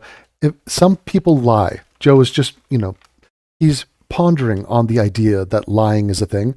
Too bad he doesn't really keep this in mind when he invites his innocence fraud friends on to lie about every single black person they talk about. And we take those things, tell them through oral traditions, have them written down. Well, there's a difference between lies and between the truth getting, manipulated and twisted a little bit. Mm-hmm. Not really. If you manipulate and twist the truth and it's no longer true, then that's a lie. And it's like, these are pretty foundational lies. I mean, it's such a goofy set of beliefs. It's like, a guy came back from the dead, therefore. Huh? The fuck? You have no evidence of any of this, and there's no logical connection to, what if I even granted you, okay, he ceased to be. Like, this happens in hospitals. They'll pronounce a guy dead, and then he, gets resuscitated. Oh, I guess he's the son of God. Hey, man, what should I do? How should I live my life? What are your commandments to me? Wait, what? Why are you worshiping me? Oh, well, you came back from the dead. I kind of want a piece of that. Let me in on that. You've obviously beaten death. So you were pronounced clinically dead in the hospital, but then you came back to life. Yeah, they put an IV in you and you stayed in the hospital for 2 weeks. I mean, you didn't fly up into the sky like you were Superman, but still, I'm assuming you're the son of God now. Makes total sense to me. It's fucking asinine. It's The underlying usually is still there. So right. It's the truthiness of it. So maybe they, doctored up the story a little bit in the, telling of it, but I'm kind of vibing that there was a dude 2,000 years ago who basically was like this miracle man, and I'm just declaring him to be the son of a deity of some kind that I can't describe and I have no evidence for at all. None. I think the real truth was that he actually was the son of God. What are you talking about? What are we talking about? God, the son of God, right? I love how it's like, God has children. Right. Does God breathe? Does God have oxygen? Is God made in the image of man, or is man made in the image of God? I think we are personifying a fictional sky daddy. We literally call him our father. We pretend that he has children. This is no different than the Norse gods, or like Thor. Who was Thor's brother and son and father? And it's just like a soap opera that we have made to entertain ourselves while we float around on this, speck of dust in the cosmos. I mean, it's so obviously us just painting this shit onto fictional beings. And Joe's like, you think he was a son of God? Okay. Yes. It'd be amazing if it was true. Big if true, guys. It is amazing. Oh, this is like two fucking retarded, drunken toddlers talking to each other. So this is before Rogan has completely left the planet Earth of reality and he's still offering a little skepticism. If it were true, and Kid Rock's like, no, it is true. I believe you. I believe you believe that. that you believe that. There you go. I don't believe you. Yeah, I mean, Kid Rock, your argument for is Jesus the son of God is yes, he is. Yes, it's true was essentially your argument. So I'm just taking it on your credit. So Kid Rock said it. At least I know who's saying the bullshit. You guys trust in shit. You don't even know who said the shit that you're trusting in. Would you like to be introduced to Jesus? Oh my God. I am literally breaking out into hives of cringe. Listen, I think the concept of Jesus is absolutely amazing. And if Yeah, the concept is great. And I can understand the appeal, but like, I just can't get there. Jesus came here and wanted to visit me, I would be psyched. Right. I need a little more evidence, Would you I'd bring him on the podcast. like to know Jesus? Well, kid, what you're not understanding is that he's kind of trying to be polite, but he's saying there is no Jesus. So if there was a reason for me to believe that this guy was some all-powerful being, like if he talked to me or if I could see him, then maybe I would believe, but that doesn't happen and won't be happening. So I don't believe. And you can't just force me into this with your stupid, like Southern, what do you call that? Moonshine. Like this is the kind of guy, he's drunk on moonshine and he's just like, In what way? I can put my pastor on your show. right. Yeah. That's bringing the hired guns. The pastor's going to convince me. I'm good. Talk Well, about Jesus. I'm very interested in the idea of Jesus being a real person. Okay. So, oh my God, what if he's a real person? Okay. There's millions of real people back then. Okay. There was a guy named John, a guy named Luke. Moses wasn't real. Muhammad was real. I mean, do you want to go through all these characters? So what? There was a guy a couple thousand years ago. Yep. There were millions of them. What's your point? But I look at it the same way I look at everything else. Oh, with your critical, scientific, rational brain. Whereas, like, Let's circle what back. the words Let's are. circle back. You told me that you believed in Bigfoot. for No, a no, no, while I was when you were joking. No, you weren't joking, dude. Dude, you've spent freaking years of your life in the pursuit of Bigfoot. You've literally gone on quests into the woods to find Bigfoot. You're not joking about that. You have to understand how deluded and stupid this guy is. He doesn't think we landed on the moon right now. Right now, he doesn't think we ever have been to the moon, despite all of the evidence that says otherwise. I think, for a while challenged the shape of the Earth. So he dabbled in flat eartherism, but he said, no, I'm not fully on board. But I was asking questions. There was a little wiggle room there on that issue. I was joking okay. around. I was joking around. But I wanted Bigfoot to be real for sure. Just like What? Why would you want that to be real? And you were not joking around. You called in. There's clips of him calling to radio shows, arguing, or maybe it was his own radio show, arguing with people about, no, there is a Bigfoot and there's a ton of evidence. So, I mean, the internet never forgets. Dude, you are a Bigfoot truther for sure. I want Jesus to be real. He is. Well, the thing Bigfoot used to be real. The thing that that- I found out when I really got fascinated by Bigfoot. You know how you know See this? Jesus is real right in this moment? How? Okay, now it gets crazy. So this is where we take the word Jesus, and actually he kind of makes a joke here, but we'll start with that. Because the forgiveness that I am exercising by drinking this Bud Light right now. Oh, that's Jesus? So that's a joke, and I would take it as a joke. The goodness of Jesus and Jesus's magical touch, his aura, it exists. So we're not talking about the physical man. We're not even talking about the Son of God part. We're just talking about the joy of Jesus, which he's getting credit for just anything, and including me drinking a Bud Light. And I hate Bud Light because they hired Dylan Mulvaney, this trans gay twink of a guy, to sell that product, but I'm going to drink a Bud Light anyway. So it's a joke. It's like, and yet what he follows it with indicates that he's not joking, and he literally attributes everything in the universe to being Jesus.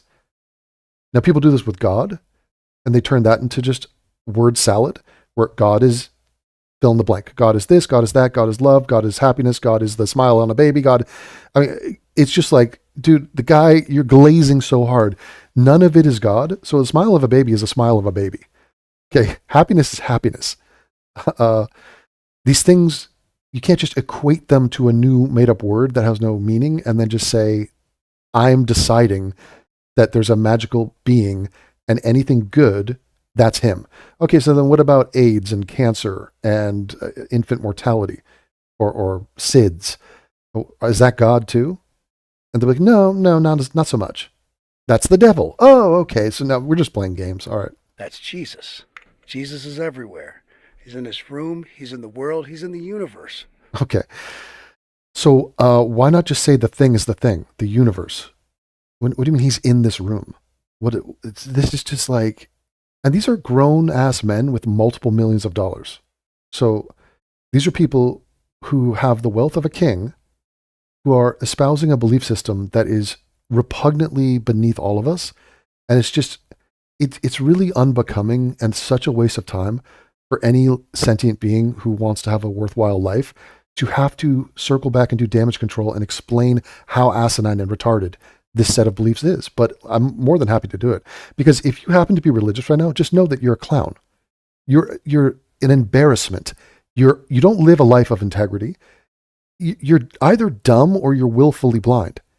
You're completely and totally wrong. And there's a part of you deep down inside that knows that. So the party is over. Okay. That voice inside of you that's like, oh, I kind of know that I'm bullshitting myself. Why not address that? Why not live in accordance with reality? I mean, are you this much of a coward? By the aliens that you want so desperately to be real or have the concept of them being real, that's Jesus. What the fuck are you talking about? Joe Rogan wanting aliens to be real is Jesus was a sentence that this idiot white trash hillbilly just said. Fuck are you talking about? At least Rogan and Kid Rock are addressing the conflict of interest, which is they want something to be true. Joe Rogan wants Bigfoot to be real. Joe Rogan wants there to be aliens and UFOs. He acknowledges this. He admits this. He recognizes it as a weakness and a bias. So like, I am not even an objective person to decide whether or not something is true because I want a certain outcome. Now, religious people never acknowledge this bias and this conflict of interest, but it's very much true, and it's very much informative as to why they believe the thing in the first place, because you want it to be true. Okay? The Dodgers lost last night. I looked it up. Now, it was a terrible game. We could not produce a single run. We got one run. We got a home run from Kike Hernandez. And great. But, I wanted the Dodgers to win, but there's another side of me that wanted to live in accordance with reality. And so as I'm watching the highlights, even though I wanted one outcome, and I could have not watched the highlights and just walked through the day thinking they won, Dodgers are up 3-2 heading to Toronto. Okay. And apparently you're not supposed to pronounce the second T of Toronto. Fuck them. If you're going to use a T, it's a fucking T. I don't care what Indian tribe you snatch that word from, Toronto. In Sprechen Sie English, T is pronounced T, so it's Toronto. So whatever. And I learned last night that apparently Germans can't say Massachusetts. I know they can't say squirrel, but they can't say Massachusetts. Anyway, what is he saying? Oh yeah, conflict of interest. What are we talking about? Jesus, right? What's happening? Go ahead. That is Jesus. As a Christian, I have to believe in forgiveness. Beautiful. Cheers. Well said. Forgiveness of what? That a gay drank a Bud Light and was paid money to sell Bud Light? Wow, so big of you, kid. How gross is that piss water, though? You're not explaining it. You're saying how you feel. Jesus and God are everywhere. You're explaining how you feel. It's come down to. So now we're not in a scientific debate. This has nothing to do with honorably living in your reality or understanding the world as it is. It's just, I feel this way. So this is a bunch of women sitting around. Today, we're going to be using watercolors, and we're going to be expressing how we feel during our menstruation cycle and expressing it through the beautiful ancient art of watercolor. And just use the colors and spread it around the page and just express your feelings.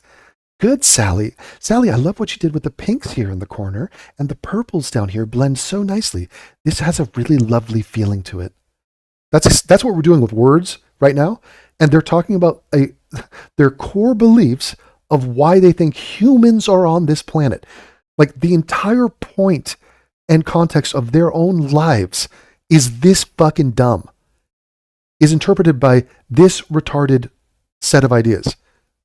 Like, you don't feel deeply humiliated by that? I do. For you, I do. Everywhere. Every time you look at a flower that I look at every time you look at a flower, that's Jesus.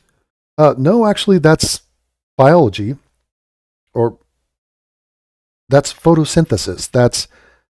Let's get a flower expert in here.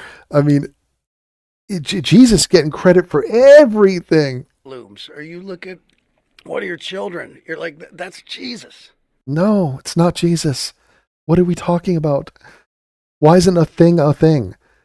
Okay, if you're going to start listing off all these things that you like, so it's like, everything I like is Jesus. So when your child smiles at you, that's Jesus. What about when your child pukes? Your child pukes on the ground and then your dog licks up the puke. Is that Jesus? Yeah, man, that's Jesus. What? So why are you only listing good things? Bizarre. That is Jesus. That is God. So he takes credit for all good things. Oh, and Jesus and God are interchangeable. Okay. So all good things I'm going to refer to as this word. Here's a word, and it's a placeholder for good things. And you doing this rhetorical dance helps you somehow? This benefits you? What are you getting out of this? A smile is nice because it's a smile. A flower is nice because it's a flower. What is the point of this algebra equation of retardation that you're doing where you're just adding a third non-entity and attributing credit to that being? Yeah, I want to be real clear. I'm not like I just saw a shooting star. That's God going, bang, nailed it. sort of. Sort of. Let's ask the cosmologists about that. That's every 30 seconds. Yeah, the astronomers aren't quite as convinced. They could probably explain what that is. I just happen to be speaking passionately They do about it the whole Jesus and time. God. That whoop. But that's how confirmation bias happens. That's what makes people believe certain things, like that Jesus sent that suit. Maybe That's how confirmation bias happens. That's, again, him being polite. You are exhibiting confirmation bias by listing off things you just like and are delighted by, and then going, there's a magical being that's going to make me live forever, and he made the shooting stars, and he puts the cookies out for Santa, and you know that feeling you get after when you smell your fresh laundry out of the dryer? That's Jesus too. Okay, what about the skid marks on your underwear that you put into the laundry? Is that Jesus? Not as much. Oh. you timed it right. That's It Jesus. could be coincidental. Everything's Jesus. Just lie down, Kid Rock, and decay and just succumb to the entropy of your stupid life. Fucking retarded. Okay, so now here's Rogan. Here he's thinking again, and we have some Jesus mustache loser here who's excited about this. He's like, oh, Rogan is talking about the Bible. And here's Rogan going with like a Jordan Peterson take, and he's brought these two clowns on from trigonometry, which is like, I think one's half a Jew and one looks like, this guy looks like, he looks like a member of Monty Python that, I think one of the guys kind of looks like him, but he looks like a fake woman. So if you just put like a burqa on him or just a scarf or just a female hat, he would look like a Monty Python guy pretending to be a woman. And his voice is comically British and like it's coming from a sketch comedy. Like, oh, I can't even pronounce it. Like, wait till he starts talking. But it's like, I would call it a speech impediment, but I'm sure his parents speak the same way. So he was taught to speak this stupidly. But okay, these guys, these are such big thinkers, guys. Get ready. We're about to dive into a debate about the Bible and Joe Rogan and these two trigonometry, Jesus. Me not being able to talk is Jesus. And these two trigonometry dorks. There's a lot of like atheists and secular people that just like to dismiss Christianity as being foolish. You know, it's just fairy tales. I hear that amongst, self-professed intelligent people. Like, Oh, not like you. You're not self-professed intelligent, even though that was a humble brag of you declaring that you are intelligent because you're spotting our profession of our intelligence to be false. So we're not really intelligent. We declare ourselves to be intelligent. As if figuring out the most obvious thing in the world, that there is no God, is some big hurdle that we had to clear. This is an insult to the intelligence of a child, Joe. There's no evidence for any of this shit. And if you go through life trying to figure out what should I believe in, what shouldn't I believe in, Okay. And if you have any backbone or spine, you don't just believe as you're told to believe. So once you are ceasing to be a child and, you're like, oh, look, I believe my parents and what they tell me. So if they say there's a place called Antarctica, I'll believe it. My teacher said it. These adults are saying it. They told me that a cow goes moo. I've never seen a cow. They told me there's something called the Indian Ocean. Never been there, but I'll take their word for it. Eventually, you have to take on the burden of ascertaining what is true based off your own research, intuition, and through your own scientific method. Okay, so on bigger issues, spiritual issues, it is upon you to figure this stuff out on your own and not just be a sheep or a lamb, which is, by the way, what they want you to be. That's why they call people like that lambs. They're kind of like lambs to the slaughter. But that's why Jesus was a shepherd and you were supposed to be a peon, a serf, and just obey. I accept everything you're telling me. Okay, but once you have to figure it out on your own, this shit doesn't pass the sniff test at all. And it's a laughable proposition that you would believe in any of these religious claims. Okay, so the point has been made a million times. You and I agree on 99.9% of religions, that they're all false. And so, yes, they are foolish. Yes, they are fairy tales. Correct. Now, Joe is about to conflate a bunch of things, which I'm not going to let him, but none of the shit that religion purports, all the supernatural, heaven, hell, I'm going to live forever bullshit, it's all false. Scientology, Mormonism, Judaism, Islam, all of them. Hinduism, everything. It's all false. You and I agree on 99.9%. Okay, so are you a self-professed intelligent person, Joe, that you and I both agree that 99.9% of religions are false? Or say that to any Christian, any Jew, any Muslim? We're in the same boat. You and I, we're all atheists on all of these things. It's just you couldn't complete it. You couldn't stick the landing. Okay, you still needed the safety net of religion to get through life because you can't cope. Okay, so don't sit there and look at me like, what's with the fucking atheist? You're the fucking atheist on 99.9% of religions. I'm just trying to hold your hand and walk you to the promised land of the same logic you're applying to every other religion. You apply this logic and it seems to work on you. So why is it that you can see through Mormonism and you can see through Islam, but you can't see through Christianity? Do you want me to hold your hand and walk you through? You tell me why Islam and Mormonism is bullshit, and then I will reverse those questions back onto you with Christianity, and let's see how long it takes before you stop believing. Jackass. Atheism is unstoppable for those who wish to live with integrity and have a fucking brain, and who are 6'3" and taller, and who are Eagle Scouts. If you are that, if you can get into UCLA and Berkeley, I don't think you could. That's my problem here. So I'm talking to losers and dipshits and small people, little people, a bunch of goddamn munchkins. Okay, so little dumb munchkins, a brighter than you human is talking to you, and I'm explaining to you the nature of the universe. Please pay attention. Like it's a fairy tale. I'm like, and by the way, this dude's 5'7". Joe's, I don't want to think it's a fairy tale. I don't think we landed on the moon, and I believe in Bigfoot, and, shit, I'm just a conspiracy guy. What can I tell you? I don't know if that's true. Oh, really? Oh, you don't know it's true. Well, Joe, let's get back to the basics here. We've set up a system of justice and law and order, and the thing is, it's kind of important to know what's true. It's kind of relevant. It's not relevant of like things that are subjective, where it's like, who's the best band in the world? Is it Pink Floyd? Is it The Who? Is it Nirvana? Is it Muse? I don't know. It's subjective. It's hard to tell. It's not really like clear.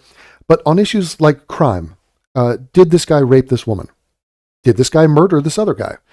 Those are times where we really need to apply the scientific method and get the best educated guess as to whether or not something is true or false. And that's why we have a system of courts and trials. Now, in those, Joe, we have a thing called the burden of proof. Okay, so when you say, I don't know if that's true, you've butt-fucked the entire origin of this question, which is God, Jesus, the Bible. Is it true? They failed in proving the truth claims that they make. They have failed, okay? It has been laughed out of court. They have no evidence for any of the claims they make. Okay, so if you literally were to put Jesus and Christianity on trial, they couldn't produce a shred of evidence. And if they tried to like put the Bible up as Exhibit A, it would be obvious hearsay, 100 times over hearsay, worthless. Okay, it would not be entered into the court. Okay, and it shouldn't be. And if you don't understand why not, then you're a freaking moron of a caliber I have never even witnessed. So you don't have a case that there's a God, that Jesus rose from the dead, that any of this shit you're talking about is remotely true.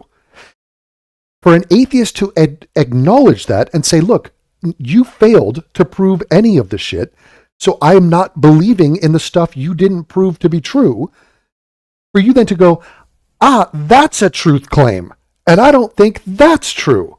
You didn't prove that. I don't have to prove that your bullshit case is not true. You never proved it was true. Okay, so do not lose sight here of who's making the fucking claims. But now Rogan's like, I think I'm more smart than the smarty pants who see through obvious lies. Okay, Joe. I think there's more to it. I think it's history. Okay, so now this is demented and stupid. Yes, Joe, speaking on behalf of, as the ambassador of the atheist community, let me explain to you something. We understand that historical human beings were involved in the Bible and in the foundations of religions. Judea is mentioned in the Bible. There is a place called Judea. Israel, is mentioned in the Bible. There's a place called Israel. Bethlehem, Nazareth, all these are cities. There are people, there are places. Okay, those are historical, Joe. It's a fascinating tidbit. They're lying about everything that happened in these actual places. Okay, the fact that these places exist does not mean that the claims made by ancient human beings are true as well. Okay? If I say to you, Joe, I jumped up and I flew 100 feet into the air in Melbourne. I was in Melbourne and I flew up into the air. And then you say, I think there's something more to it. Because yes, he's claiming that he flew and he's providing no evidence, but Melbourne exists. So that adds credence to his claim that he flew in Melbourne. Oh, Lord, Joe. I used to love all that new atheist I stuff. used to love it. I've grown past it because the grift has grown past it. I'm aware that my audience captured my ass into believing in, maybe Christianity's true. Could that hurt? It's not going to hurt my bottom line to be like, hey, Christians, you're all correct. Hey, anyone watching me on censored.com or censored TV, whatever the channel is, and I have a ton of religious, fans or viewers, whatever. You're not, this is the difference. You're not going to audience capture me. You subscribe to a channel called Atheism is Unstoppable, knowing full well I usually don't talk about this topic, but it's about time I do. I'm telling you, with my master race brain, let me edit that out, with my exquisite mind, my beautiful mind, a mind you know to be beautiful and lucid and sharp as a machete.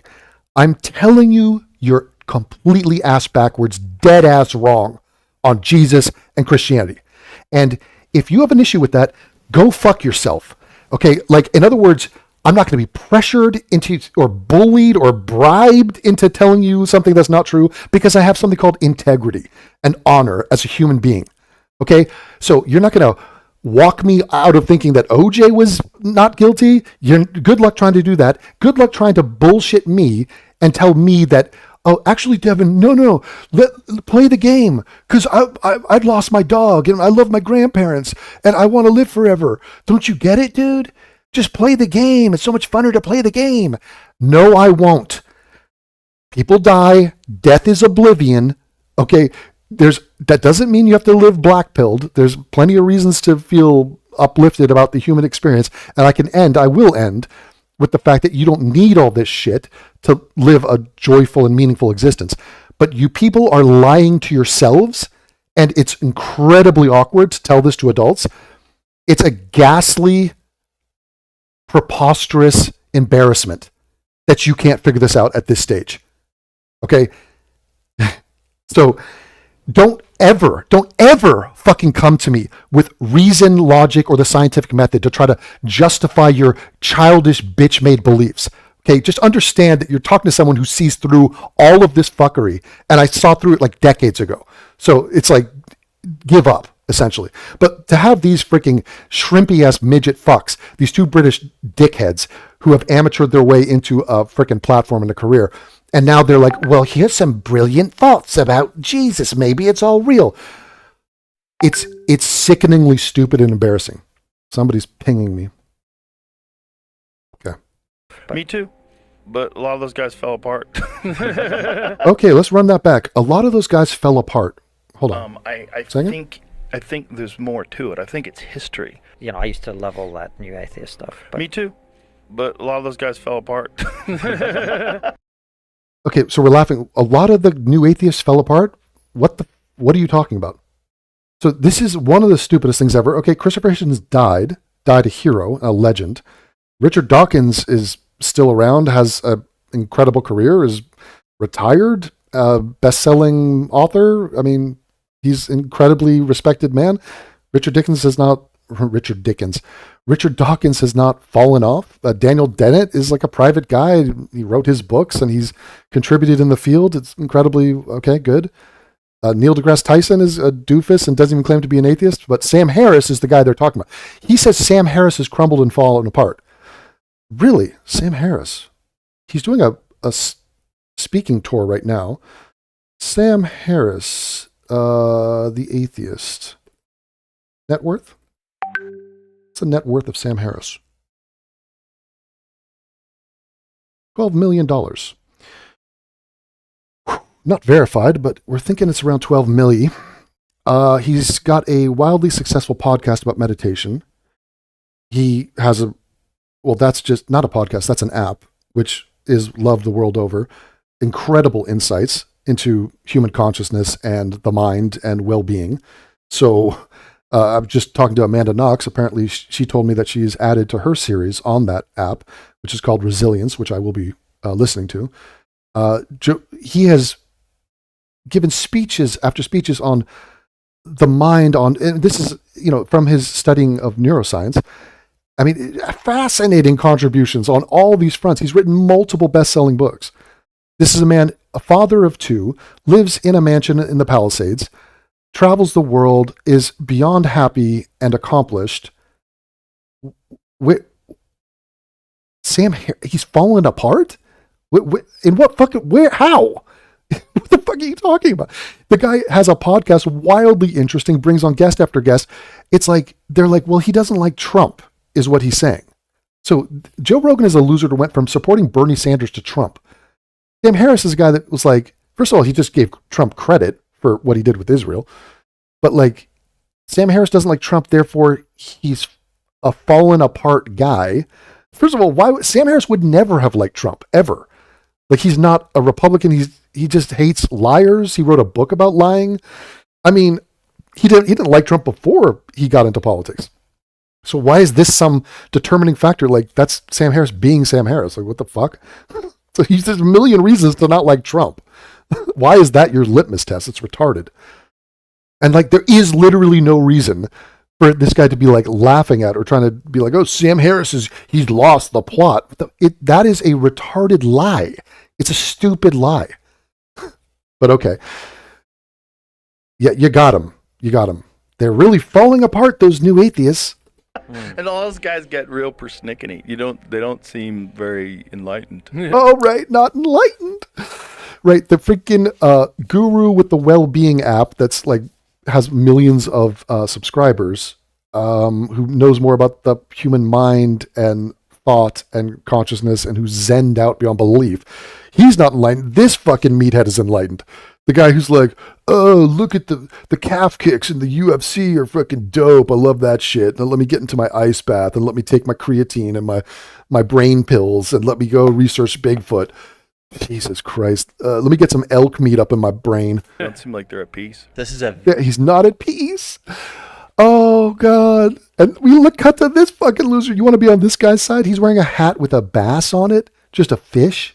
Very, very different type of conversation than you would have heard on the Joe Rogan Experience 5 or 10 years ago. That's for sure. Let's get into this. We were Oh, this is so exciting. Here comes the voice, speech impediment. in this conversation yesterday, I said to Constantine, the great thing about an ideology is it gives you certainty.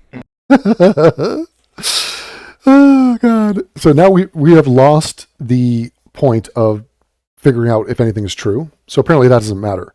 What we're after is certainty. So if certainty is the promised land, if that's the finish line, then what are we saying about ourselves? We're saying, just give me something to hold on to that I can feel certain about because I want to feel certain.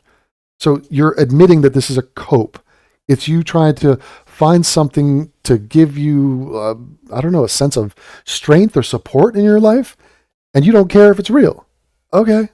Mm-hmm. The terrible thing about an ideology is It gives you certainty. That is so Well, why is that terrible? That's a deepity. What is your point? true. And it's What, because you're going to get jihadists and people that are going to be violent based on their certainty? also the appealing thing about it. Oh, yeah. Yeah, he just said that, Joe. I've always been attracted to the idea that these people really believe. It's fascinating when I watch super religious people that are praying 5 times a day, and I'm like that is amazing. Look how dedicated they are to that. So now, again, listen to what is being said. I admire dedication. So what are they dedicated to? What is the point of it? There are people that waste their lives doing stupid things that have no significance whatsoever, but they're dedicated to it. There's a fentanyl addict. He takes fentanyl every day. He's dedicated to that, and he's certain that the right thing to do is to take fentanyl. Isn't that great that he has that dedication, that certainty? No, it's not great. He's a drug addict and an idiot, and he's going to die soon. There's an attractiveness to that. So again, this idea that Joe is attracted to something, he wants to be a part of something, he admires the lunacy. I love your delusion. Your delusion seems fun and safe and cozy. God, I wish I was if I was that dedicated to something, I'd probably be way more stable in my life. Yeah. Because So this is sort of the born again Christian vibe of people that ruin their lives and are on drugs or alcohol or just are impoverished or whatever. They're broken human beings. And then they find this answer and this certainty. And they find the delusion. They find the dedication of, I'm going to dedicate my life to Jesus and Christianity, and I'm going to put aside all my brokenness and failures and toxic life choices, and I'm just going to throw myself into that. And, it collects these lost souls, and it says, here's the offer.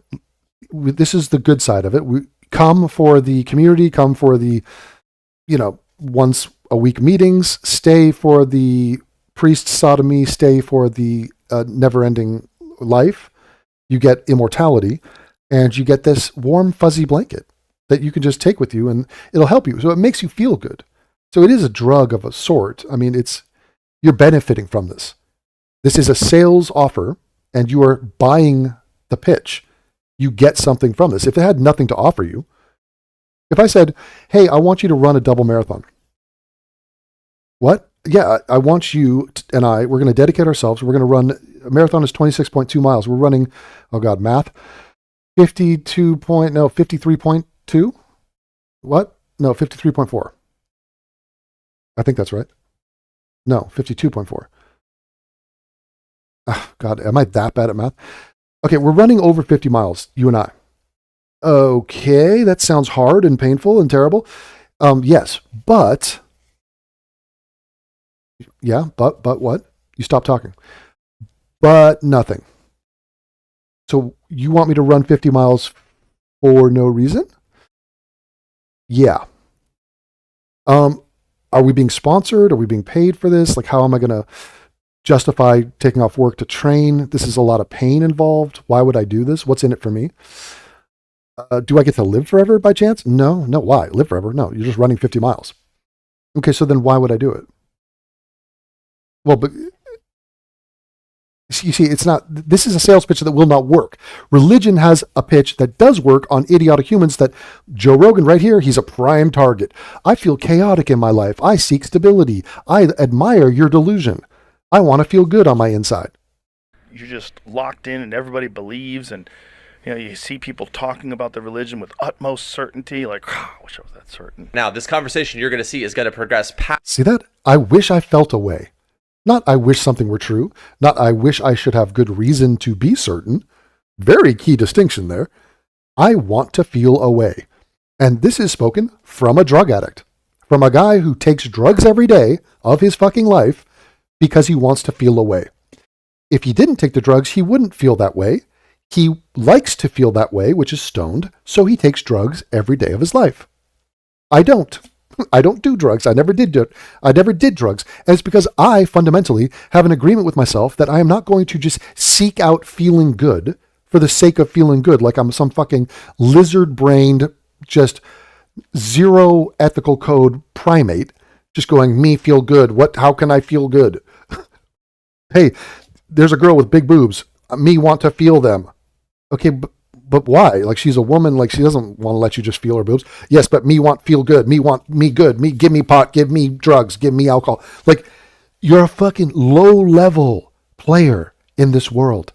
It is embarrassing. And then he tries to, like, justify or rationalize this quest for feeling good. And it has nothing to do with truth or honor or reason, nothing whatsoever. Now, I would present to you that I feel good, ironically, through living in accordance with reality.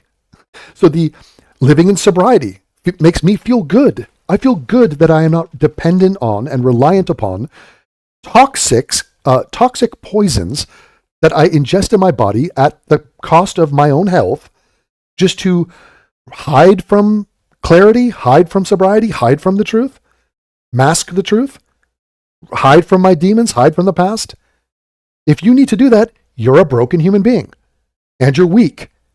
Okay? And that's why it's not surprising that a drug addict is a Christian, or in Rogan's case, a half-ass, dipping my toe, maybe, I love it, it sounds good. Past that of just pick an ideology, any ideology, and that'll work. It's going to move past that in a really interesting way. So let's keep going here. Yeah, this is a Christian gay. This is obviously a repressed gay man right here with the mustache looking like a fucking part of the YMCA. And it's like, you see it all the time. People have their own reasons and they lie to themselves constantly. Wish I was that certain. Those guys are so certain they're willing to die. Like, it also gives you like a lot of inner peace. See this? This is a sales pitch. And these guys, none of these guys are actual Christians. They're all like pathetically and bizarrely like, let's cater to this huge audience of Christians out there for our own money and just like pretend that there's any intellectual merit to it. And here's the intellectual merit. It brings you inner peace.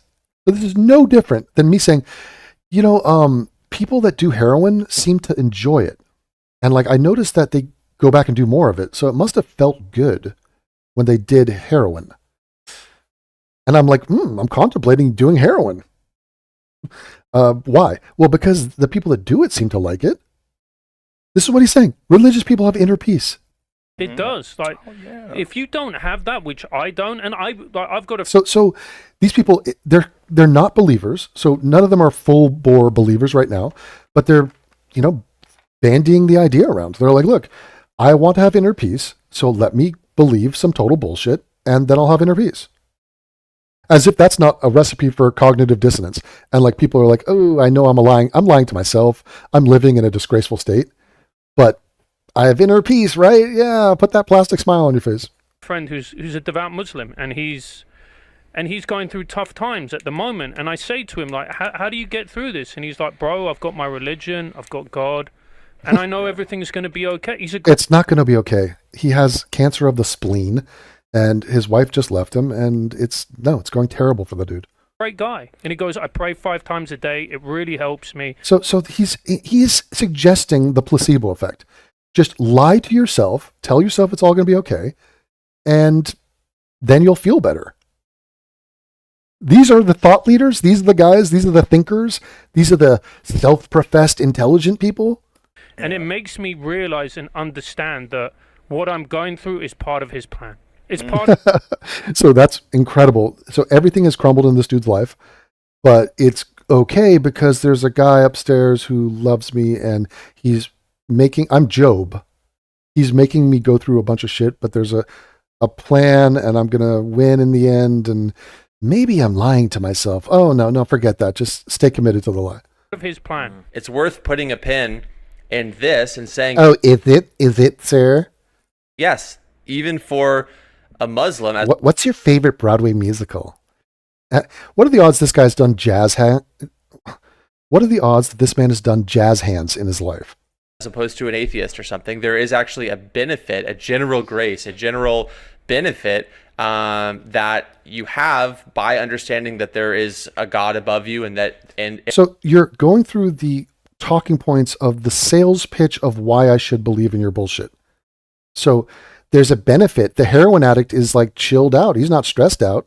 He's doing heroin. He feels good. There's chemicals coursing through his brain. These are the beneficial parts of doing heroin.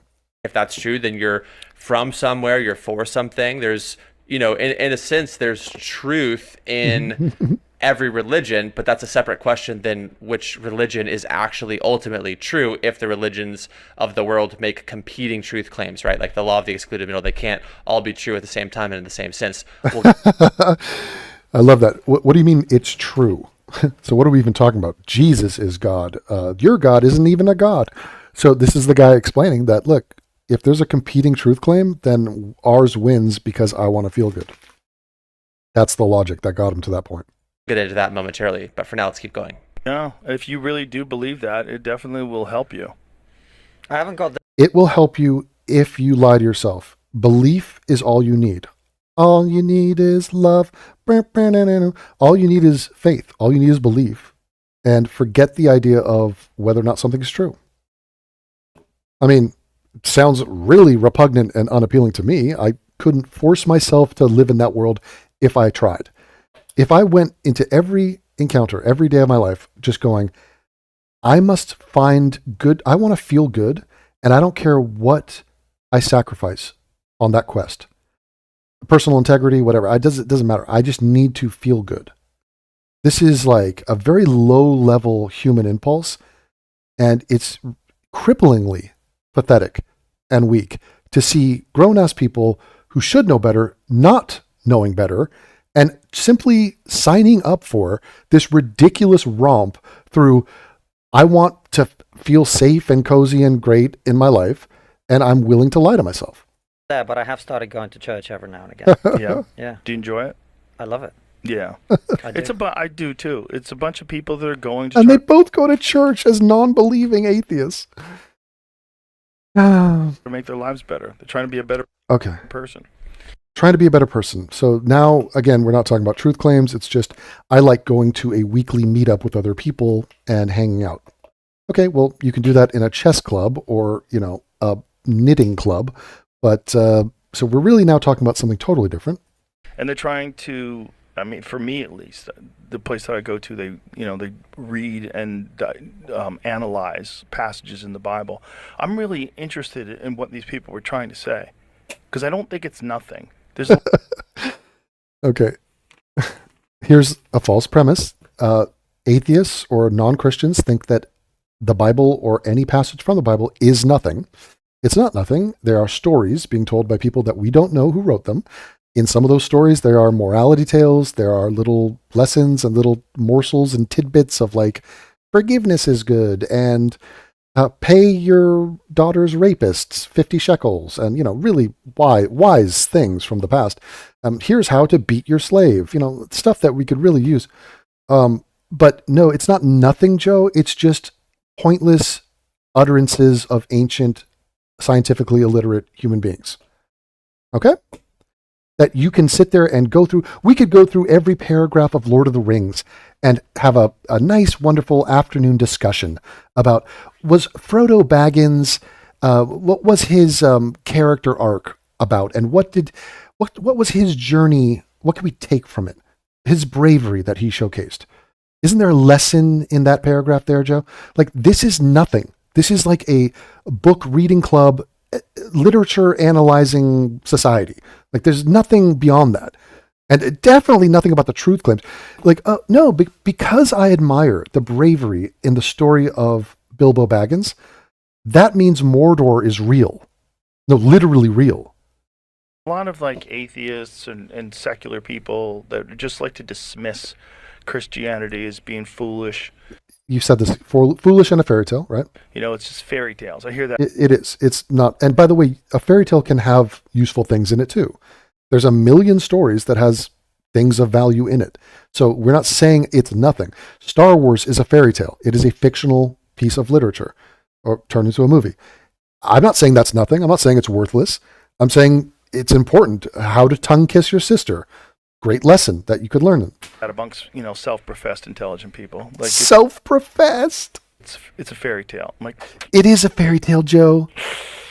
I don't know if that's true. Right. You don't know it's true. So there are flying horses, people are curing the blind and leprosy, and they're walking on water, and all of this means something magical and spooky and awesome, and there's no reason to believe any of it, Joe. So like your brain is like, it's not a functional place.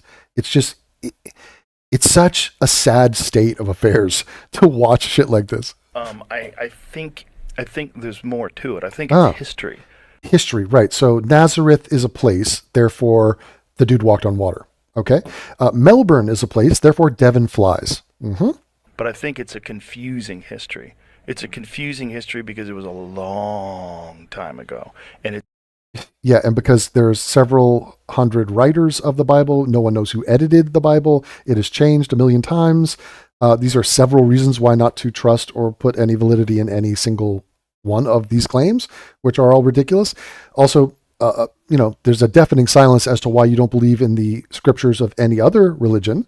Why are you going to tell me that shit from the Old Testament is not true and that's metaphoric, but the New Testament is true? And what are you basing that off? And where are you standing on, Hinduism and Buddhism and Islam? Like, how are we dismissing?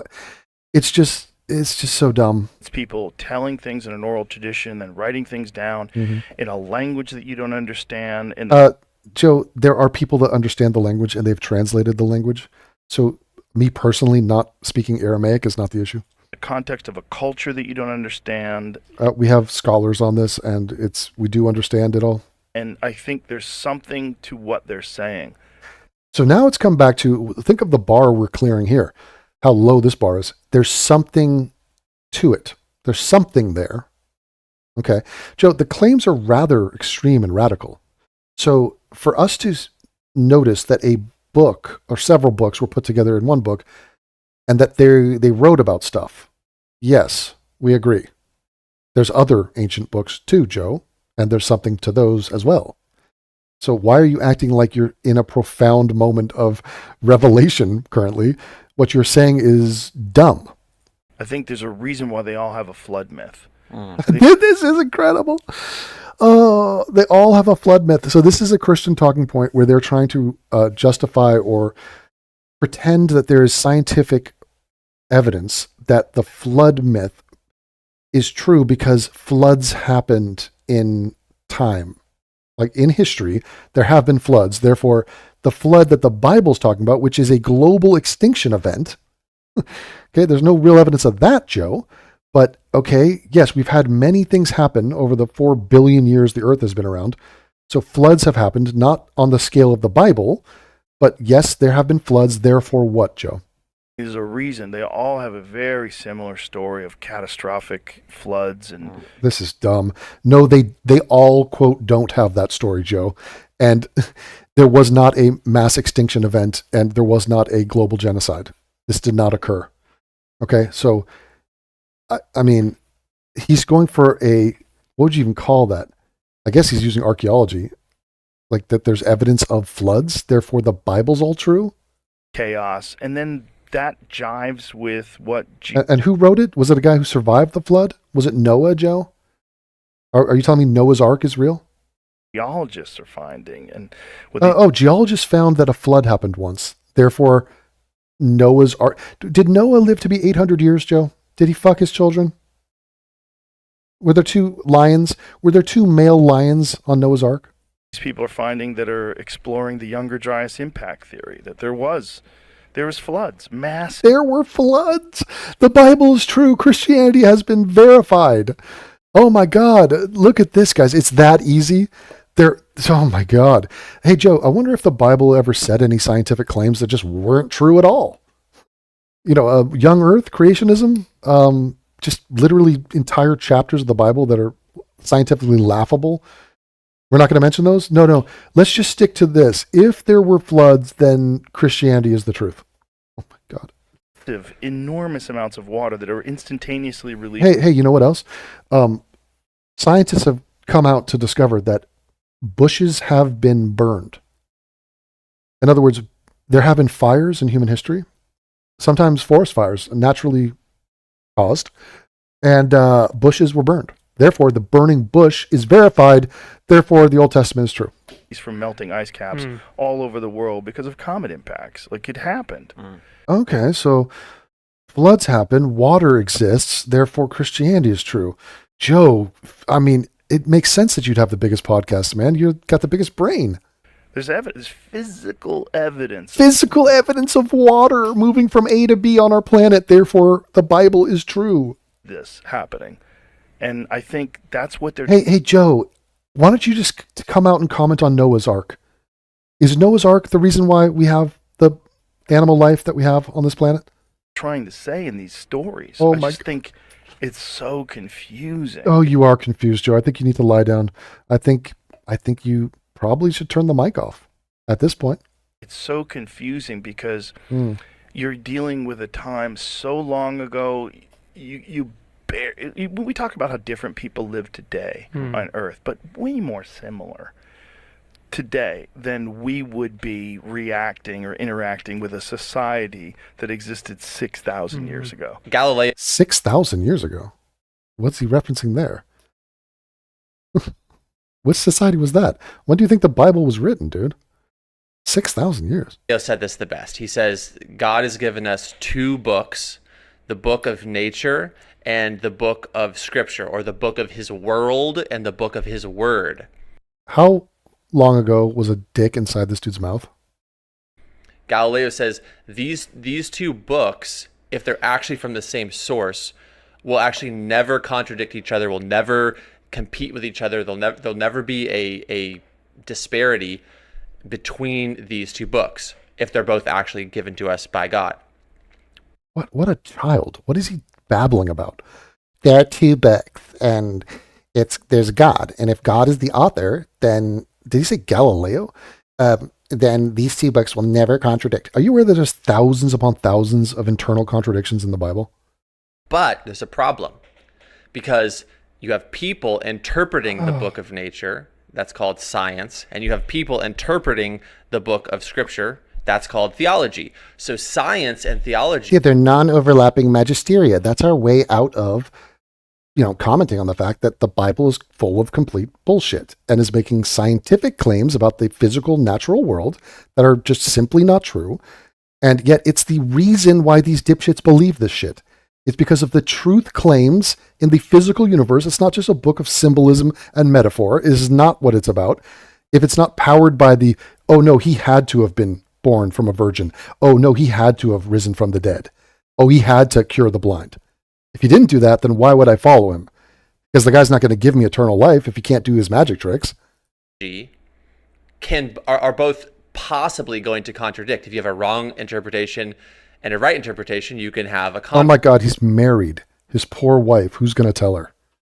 But if you have two right interpretations, you're not going to have a conflict. But I think what he's recognizing, that there's an internal claim within scripture being stated and an external event that claim is actually attached to. There's the book of God's word and there's the exterior book of God's world, and they actually unify. They're actually two sides of the same coin in a sense. Let's keep going. So you're fuck is he talking about? Writing things down on animal skins frantically and hiding them in clay jars in Qumran, and I hope somebody finds this someday. And then thousands of years later, someone does. They find these ancient scrolls, and right, ancient scrolls written by ancient man who were dumb as shit, Joe. They look like cavemen like you. Okay, they had no understanding. centuries before science was invented. Okay. So these people are making wild, ridiculous guesses as to why anything is happening. And they are espousing beliefs that are palpably stupid. Okay. We have many accounts from tribes in the Amazon and from the sub-Saharan Africa, and they have retarded claims. And that Native Americans think that America is a turtle island, and that the planet came from a turtle or something. It's just like, what in the hell, Joe? And he's like, no, but it's super old, and those old people were wiser than me. So this is like, dude needs a daddy. Okay, Joe didn't have a daddy.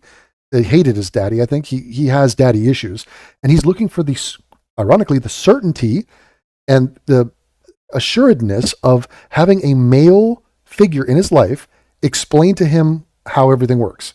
Because he doesn't have that, we are now finding him just flailing around looking for any sort of answer. And he's like, oh, maybe my daddy was around 6,000 years ago and writing stupid shit on the hide of an animal and putting it in a jar. Well, I found it, Daddy. Will you adopt me? No, he's been dead for 6,000 years, Joe. Apparently. Oh my God. Of course, Joe can't figure this shit out for himself. He's lost. He's a child. He's lost in everything he talks about. Has no fucking idea. It's just like, Joe, go kill a deer and some innocent Bambi, eat that meat and smoke a bowl and hit the B load and just sit in an ice bath and think about your next UFC event. I mean, please do not embarrass yourself further. They pull them out, and they're versions of stories from the Bible. So these people have been telling these same stories for thousands of years. Like, yeah, there are dumb creation myths. Many of them, Joe. There is an oral tradition. Yes, people have written shit down. Doesn't make it better. Doesn't make it real. I mean, how impressed is he that just the story exists? Like, Joe, you are not believing in millions of other stories.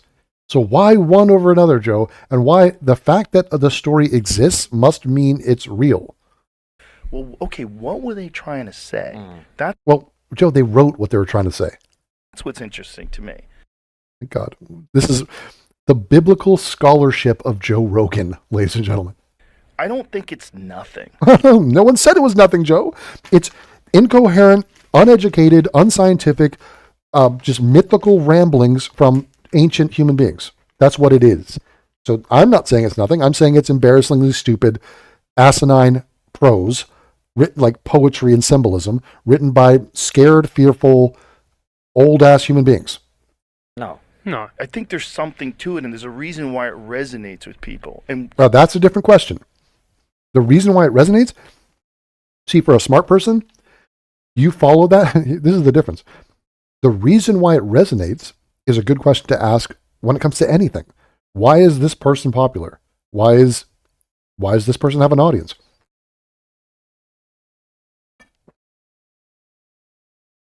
But you see, we have quietly left whether or not anything is true about what these people are saying to why is it popular? Totally different question. And why is something popular could have horrible answers. So, and it's a completely different genre of thought. So why it resonates? Oh, well, because it appeals to people. So it's selling an idea. It's selling a list of reasons why you should adopt a belief, and you get something in return.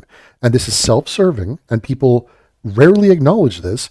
But if you were to, then you can understand, oh, they're signing up for this because it makes them feel good, and it helps assuage the terror and dread of mortality for human beings. So they need to have some sort of safety net. They prefer to live in a more hopeful mindset. And this makes sense because then the dread of oblivion or death is easier to stomach. Now I understand why it's so popular.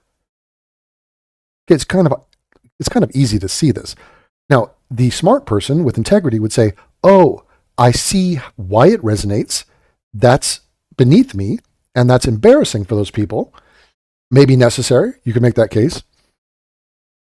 I am not going to buy into that. This is the same reason why is heroin popular, why is fentanyl popular? Why does it resonate with people? And we could list out those reasons, and a fentanyl addict and a heroin addict would tell you multiple reasons why they do what they do. It's not just pure chemical addiction. Okay, they benefit from it in some way, a sick and twisted, a dark way, but there definitely is upside to taking drugs. Okay, does that mean I should then take the drug? No, there's downsides to this. This is unhealthy. This is not living honorably or wholesome or in accordance with a healthy life. I would suggest it's the wrong path to take. But like Joe doesn't go there. He goes, there's a story that's popular. It resonates with people. Maybe I should jump into that pack because I'm a pack animal.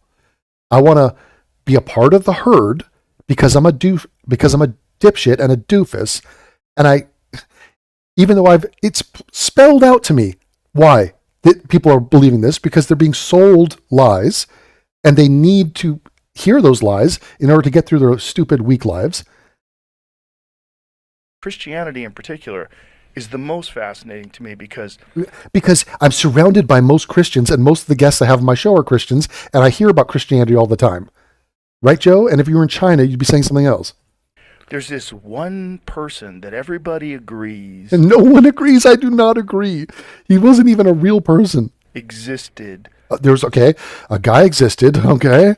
Very compelling. That somehow or another had the Somehow or another, that's the doing a lot of heavy lifting. best plan for how human beings should interact with each other. The best plan is to die a 33-year-old virgin? Disagree. That's a hard disagree. No, he did not have the best plan. He did not have good oral hygiene. He didn't shave his armpits. He probably didn't pee sitting down. He had no clue about Eurovision. Jesus did not live the best way. He didn't have the best plan. Again, this is a dude seeking a daddy figure, seeking a guy to tell me how to live my life. And I'll go back on some ancient fictional dude, just a fucking fictional character. Please, will you be my daddy? Fictional Jesus?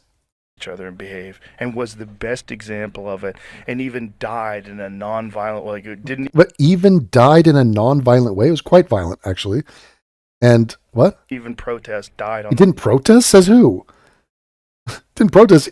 He could protest all he wants. He did protest. He said, Father, why have you forsaken me? Why have you forsaken me? I mean, he's begging God to not die. So he was protesting. And like you're giving the guy credit for being crucified? Like he was a rabble rouser and the Romans strung him up like they did many other people. Why not praise all those other people and be like, look at the way they got crucified? Like, what the fuck? This guy could do anything. You're just going to praise him because he's your fictional daddy figure. a cross, supposedly for our sins. Like it's a For our sins? Wait, what did you just wedge in? It's not fascinating at all. For our sins? Excuse me? Vicarious? So you believe in a cult of human sacrifice? Joe? That ramped up pretty quick. It was like, it's crazy because like floods happened, and also there was this guy who was crucified for our sins. What? First of all, what is a sin? Says who? Bullshit. Fuck that. And what does this random guy dying 2,000 years ago have to do with my sins? I don't agree. There are no such thing as a sin. You cannot be absolved of them, even if they were to be true. This is completely arbitrary, and it's based on nothing, and the guy's just literally parroting the Christian doctrine. And like, there's no pushback from the guests. And this lisping homosexual is about to be like, totally, this is what I'm about. Oh my God. Needing story.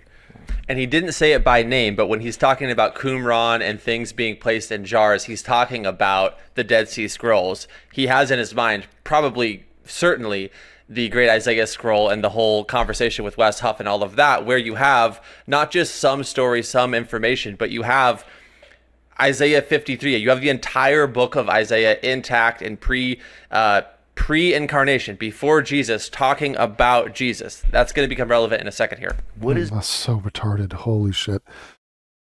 Oh, Isaiah. Who's Isaiah? Don't know. And he was writing about someone. Who?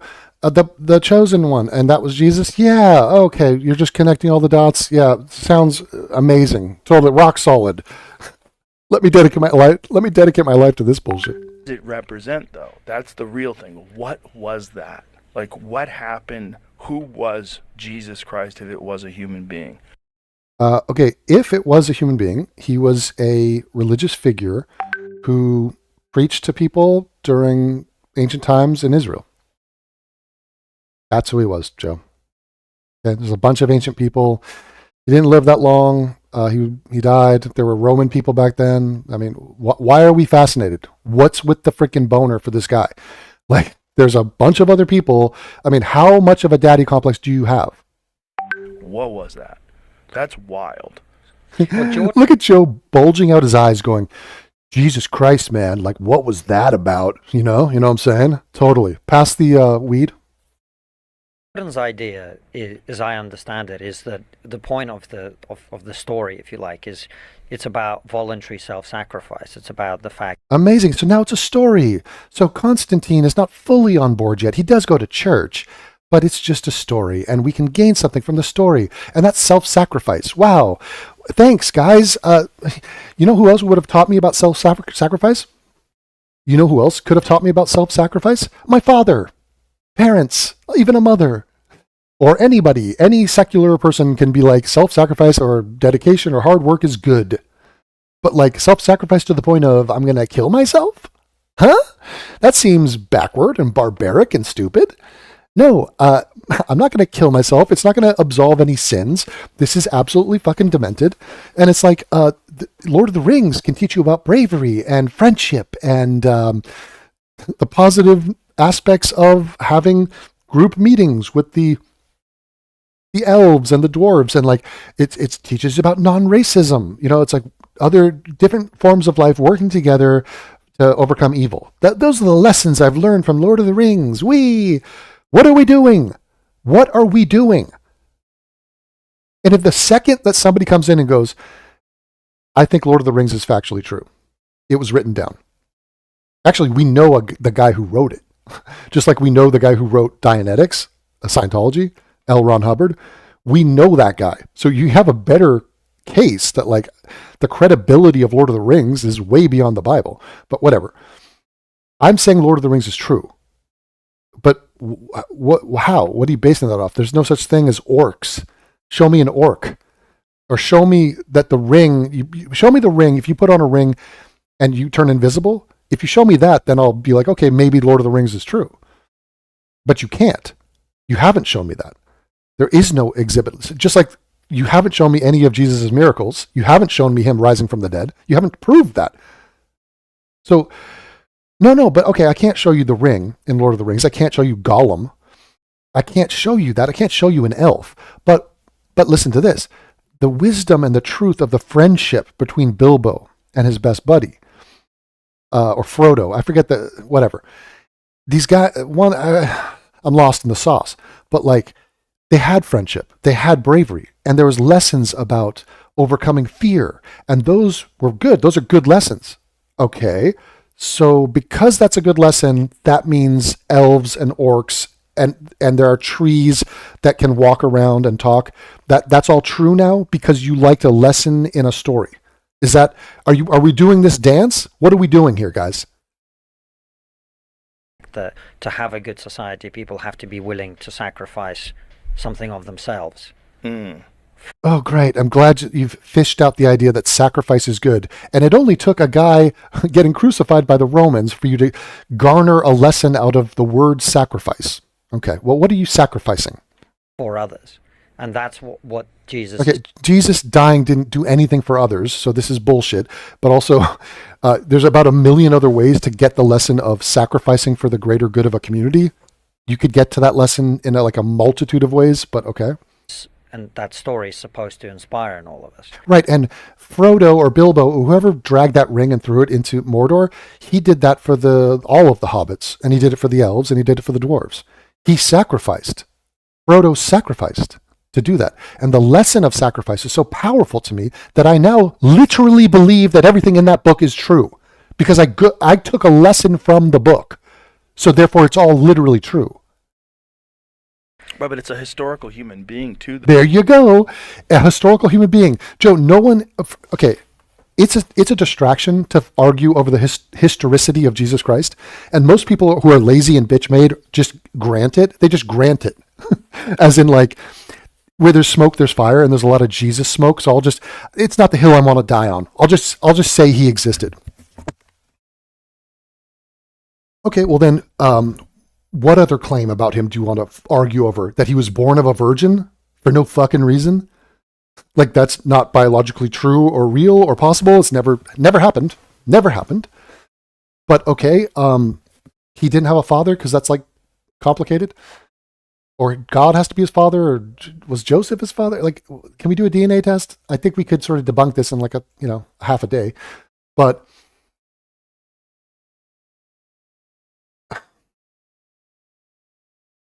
the fact that there was a guy named Jesus is not interesting, not compelling. There wouldn't be a world religion based on the fact that a man existed 2,000 years ago. Okay, so why don't you get to the crux of the issue, which I think he might here, which is the claims made about this man. Okay, again, Joe is fascinated by the fact that I claimed that I flew in Melbourne, and he keeps referencing the fact that Melbourne is truly a place. Get to the heart of the issue, Joe. Yeah. It's a historically documented human being. That's where it gets weird. There's like one document outside the Bible that mentioned Jesus. One. That you should trust with a boulder of salt. Okay, so like, it's not really historically documented, Joe. There's a universal depiction of what this human being was like. No, there isn't. There's wide contrast in depicting what Jesus was like. There's been like religious warfare over the topic. People disagree in mass, Joe. There are billions of people that disagree on the concept and the claims about Jesus Christ. So the Jews completely disagree with the Christians on Jesus Christ, completely and totally. But Joe's like, no, but everyone agrees. There's like universal agreement about Jesus. No, there isn't, Joe. Absolutely not. There is not. That doesn't seem to vary that much between all the people that knew him. All the people that knew him. Joe, what are you talking about? Joe, we don't know anybody that knew Jesus Christ. We don't know anybody. And what claim are you making? Like, what are we even talking about? God, is he stupid? This is the guy I'm hoping is going to get a murder case, right? You bring a murder case to him and he's like, it seems like everyone agreed that Jesus Christ, like they all vouched for the guy. Like they all were like, Jesus is pretty cool. Who said that, John? John, Luke, Matt, Paul? Who said it? Ringo? The Book of Ringo? Joe, this is fucking dumb. It's just like, good Lord. That gets weird.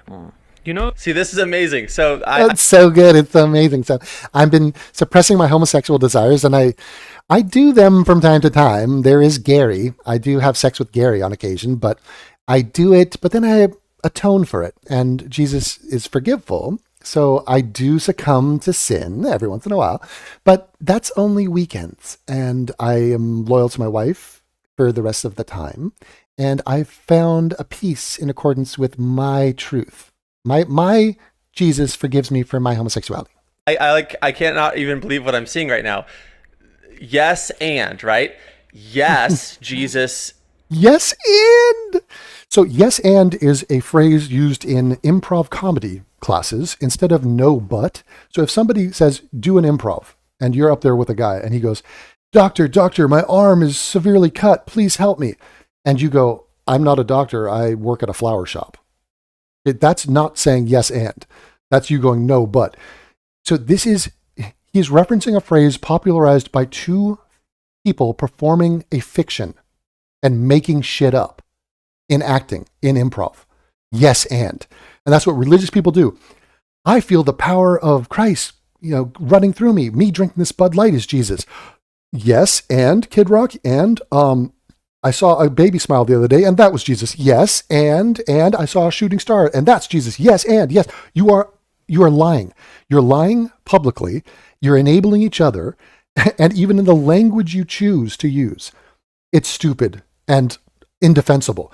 Why do you believe in any of this? My faith. Oh, so no reason? Your answer is, I have no reason to believe this. And you just said, I believe it anyway. Okay.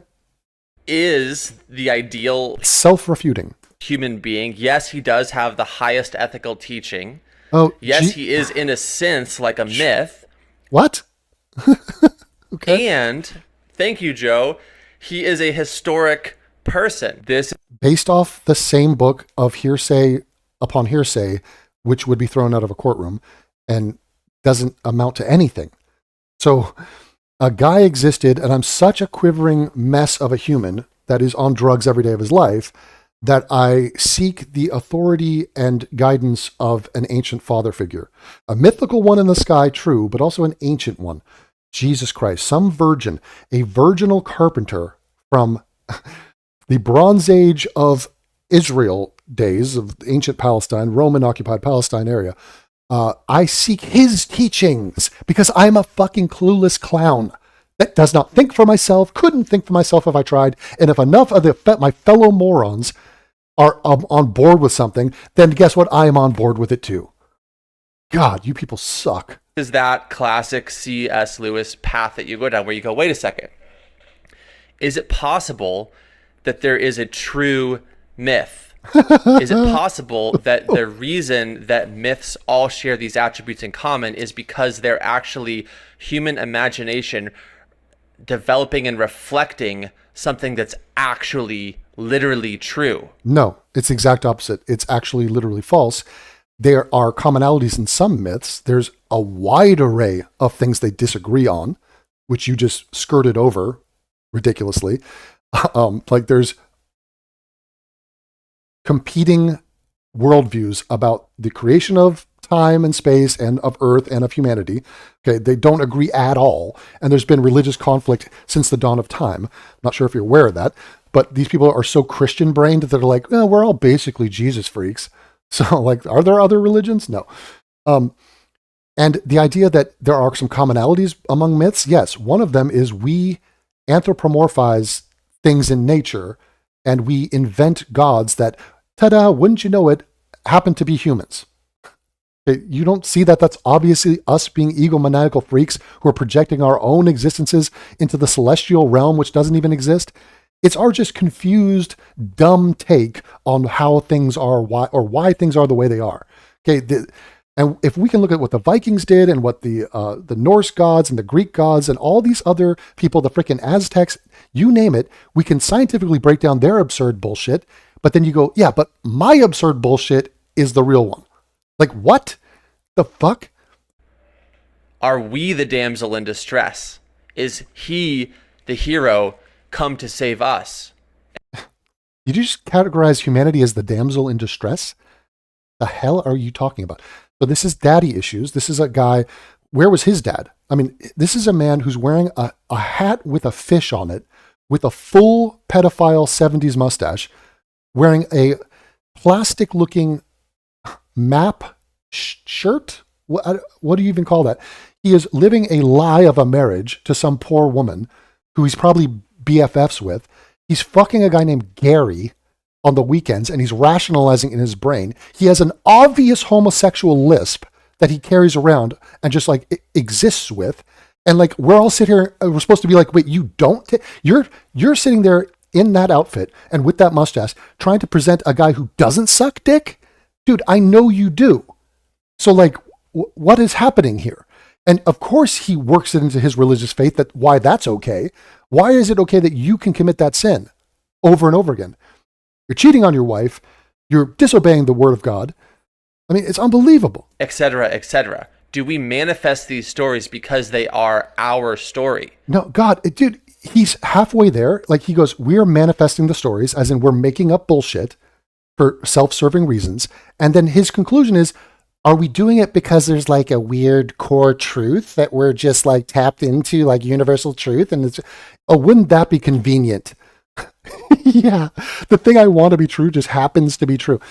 I have had multiple people I'm aware of who are now smoking cigarettes, including Rowan. Rowan, the Eternal Life fan, is now smoking cigarettes.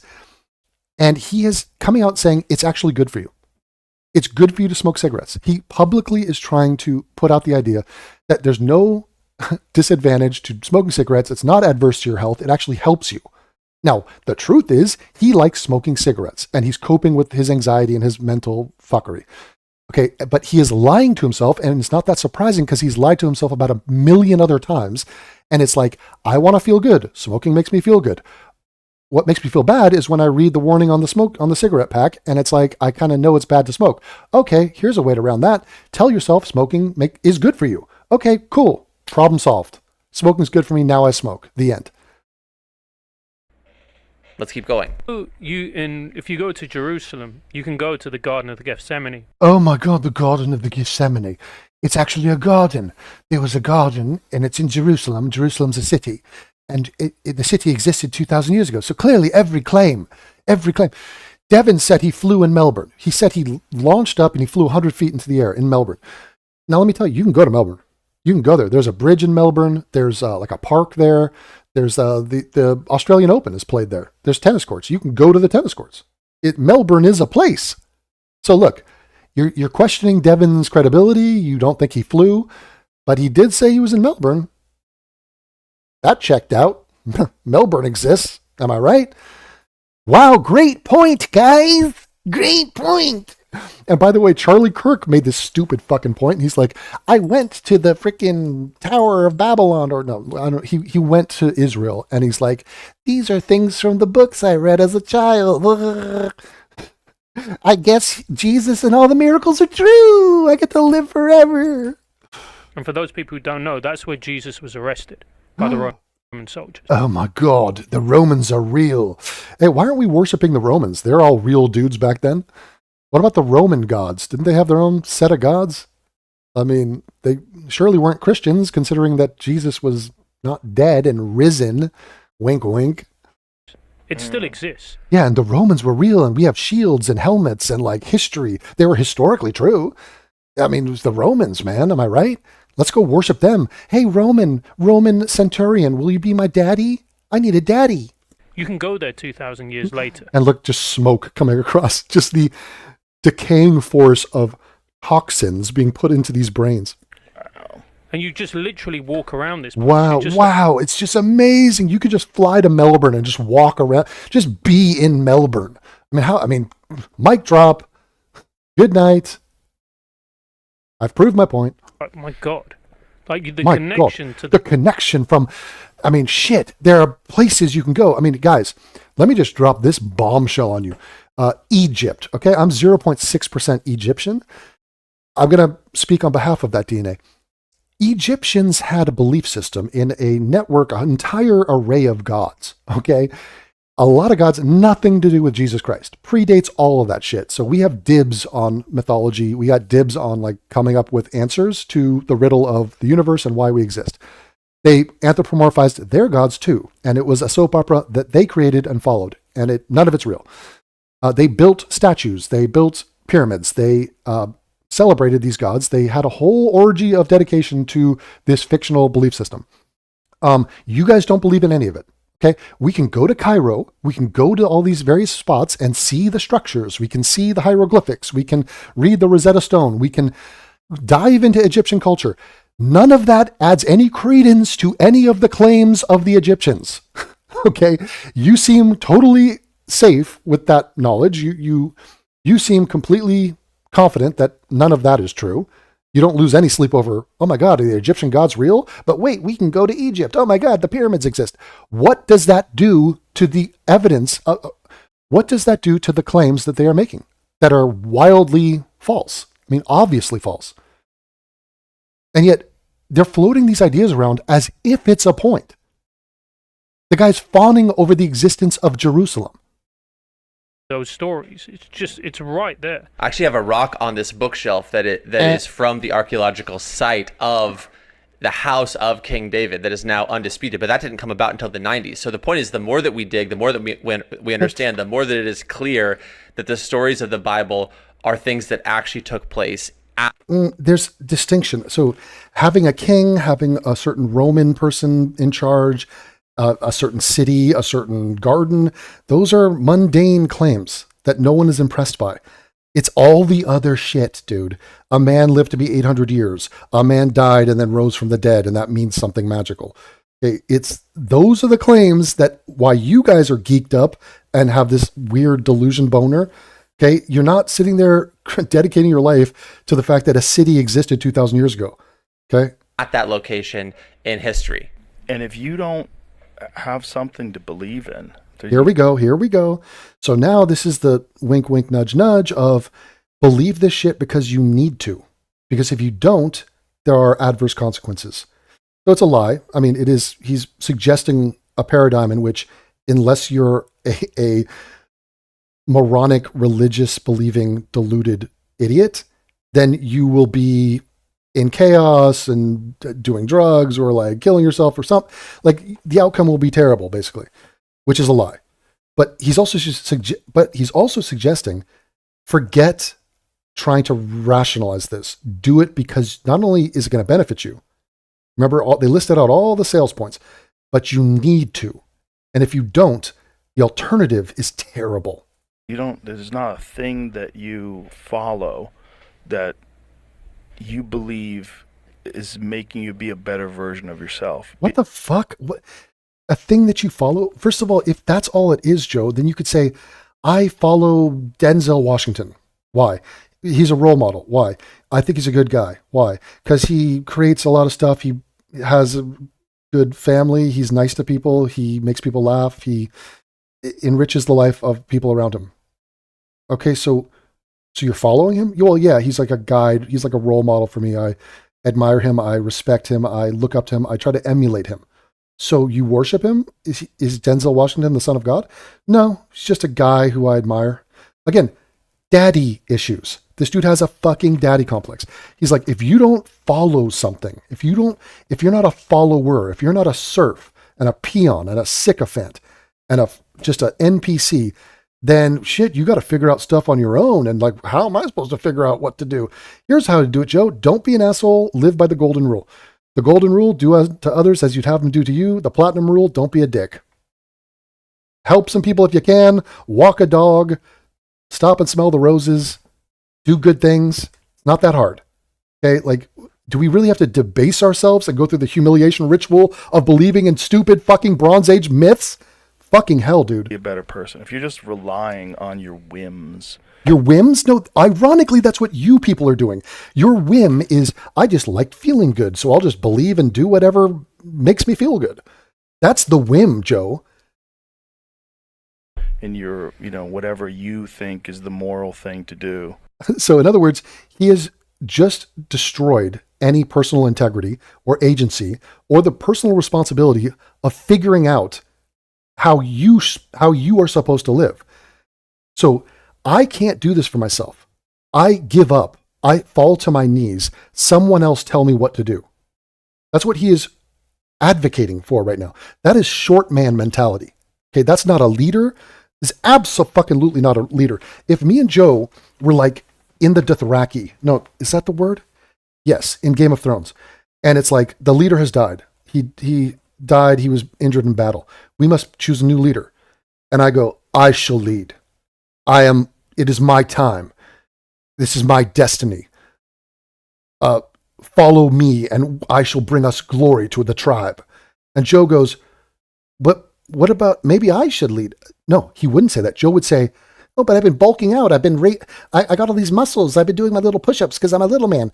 And it's like, well, okay, Devin, yeah, you lead. You seem to be thinking on your own. I can't come up with independent thought. I don't know what to do. I didn't have a dad. I don't know how to be. I need to like read a fucking piece of animal hide stuffed in a jar that's 6,000 years old to tell me how to live. I don't know what the fuck to do. It's just up to me and my whims. Oh, well, clearly Devin should lead the Dothraki because he seems to have, his whims are to like, he's very confident. He seems to know what he's doing. I wish I had that certainty. I don't know what the fuck I'm doing. Now, this is a guy with hundreds of millions of dollars saying this. Like he's such a chump of a guy. It's crazy. Then you know what you got? You get those people that are unable to answer the question of whether or not you should protect an unborn fetus, or whether or not they This is wild. have human rights. People that say you don't know if you should protect the rights of an unborn fetus. Say that again. Answer the question of whether or not you should protect an unborn fetus, or whether or not they have human rights. Yes, that is a major issue, Joe, because an unborn fetus doesn't have rights. And why should they? And human rights, they're not humans. Okay, so this is the whole point of abortion. And how we draw the moral line there and why we do it. And so, Joe, it's like when an egg is inseminated, right? And you have conception and there's a few molecules bound together. Does that have human rights? Or when a person is aware of a pregnancy, do they have any autonomy or agency in deciding if they want to reproduce? Or are we just animals? And like, well, if it happened, it happened. We have no say. We can't do anything. No, we are civilized and modernized to the point where we can decide if and when we want to reproduce. So the fucking human rights of an unborn fetus, ridiculous. But there's a line that we have drawn in the pregnancy that is quite reasonable. Really, it's very early in the pregnancy where you can determine if you want to go through with it or not. And then everyone agrees that if it's the baby has been determined that it is coming to maturation, there was a window of time to abort. They sailed through that. Well, now we're going to consider this potential human to be one that should have rights and should matter to us as a society. So this is not like people are going to haggle and argue on either side of that. But what the situation, the way it is now, the law as it is now, is a reasonable agreement between both sides. And it seems to make sense. Now, there are interesting side aspects to this where I remember this guy, this idiot, the Surfs, he went on Tim Pool and he's in favor of abortion.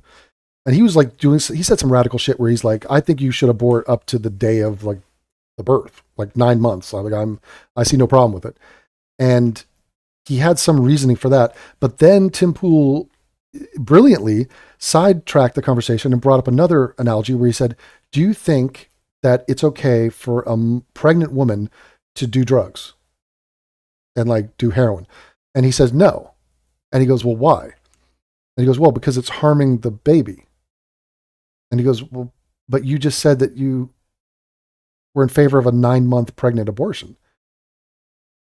Isn't that harming the baby? Isn't killing the baby harming the baby? And yet you're going to say we should arrest the woman and disallow her from taking drugs during her pregnancy on the baby's behalf, but you could kill the baby. Like, so there is some blind spots in how people conceptualize this. But Joe's like, so no abortion, Joe, under any circumstance, incest, rape, like even like first term, you can't abort now, Joe. You just, all of a sudden, Joe is a fundamentalist Christian on the issue of abortion. And he's making it seem like it's obvious. They're humans. No, they don't. And they just like, that's what you get. That's what you get when you have no religion. Yeah. What? So Joe's like, if you have religion, you have perfect morality. Your morality is impeccable, not to be disputed or argued. Joe, it's interesting. Why is it that the Christians have argued to the death over their interpretation of what is moral, what is good? So they have splintered off into hundreds of different sects of that one religion, and they have killed each other over these disagreements. Not to mention every other world religion, which completely disagree and do so on many moral issues. And Christians have changed their stance on a gazillion moral issues over time. Care to navigate those issues, Joe, and why? Or is it all just very simple? Like once you have religion, you're just morally perfect. That's amazing, Joe. Yeah. If you have religion, you go, wow, that's a good question. That's a very good question. If you are truly a truth seeker. It's so fucking dumb. If you have an unborn fetus and you're bitching about the rights of that fetus, why not talk about the potential humans we could all make? You and I we could make a human today. Okay, just as easily as you waiting around for some unborn fetus to mature into being a human and being born, you and I could go out, and if you're a girl and I'm a guy and you're fertile, we can make a child today. Just as easy. So why don't we talk about the rights of the child that you and I could make today and would be born in 9 months? What about the rights of that child? No, that doesn't exist. What do you mean it doesn't exist? It very much exists. We could very much do that. It is within our power. And now we must grapple with the rights of the human that you and I could make today. No, but it's not physically there yet. Yeah, and neither is a cluster of cells. Okay, it has no consciousness. It's not fully developed. It is not a real thing. And if it's accidentally created, we have every right to say, no, you don't have the right to do anything. Okay, the right of the adult supersedes an accidental child was not even a child. So no, who grants this authority to you?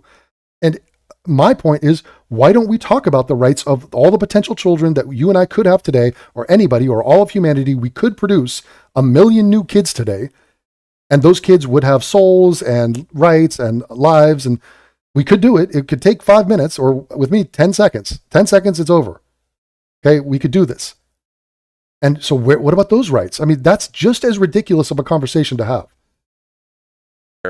You will realize that there is much more going on to this experience that we're all having here Oh, this guy's gay. Holy shit, he's getting gayer. on planet Earth than just matter and motion. Matter and motion. There's magic and whimsy and God.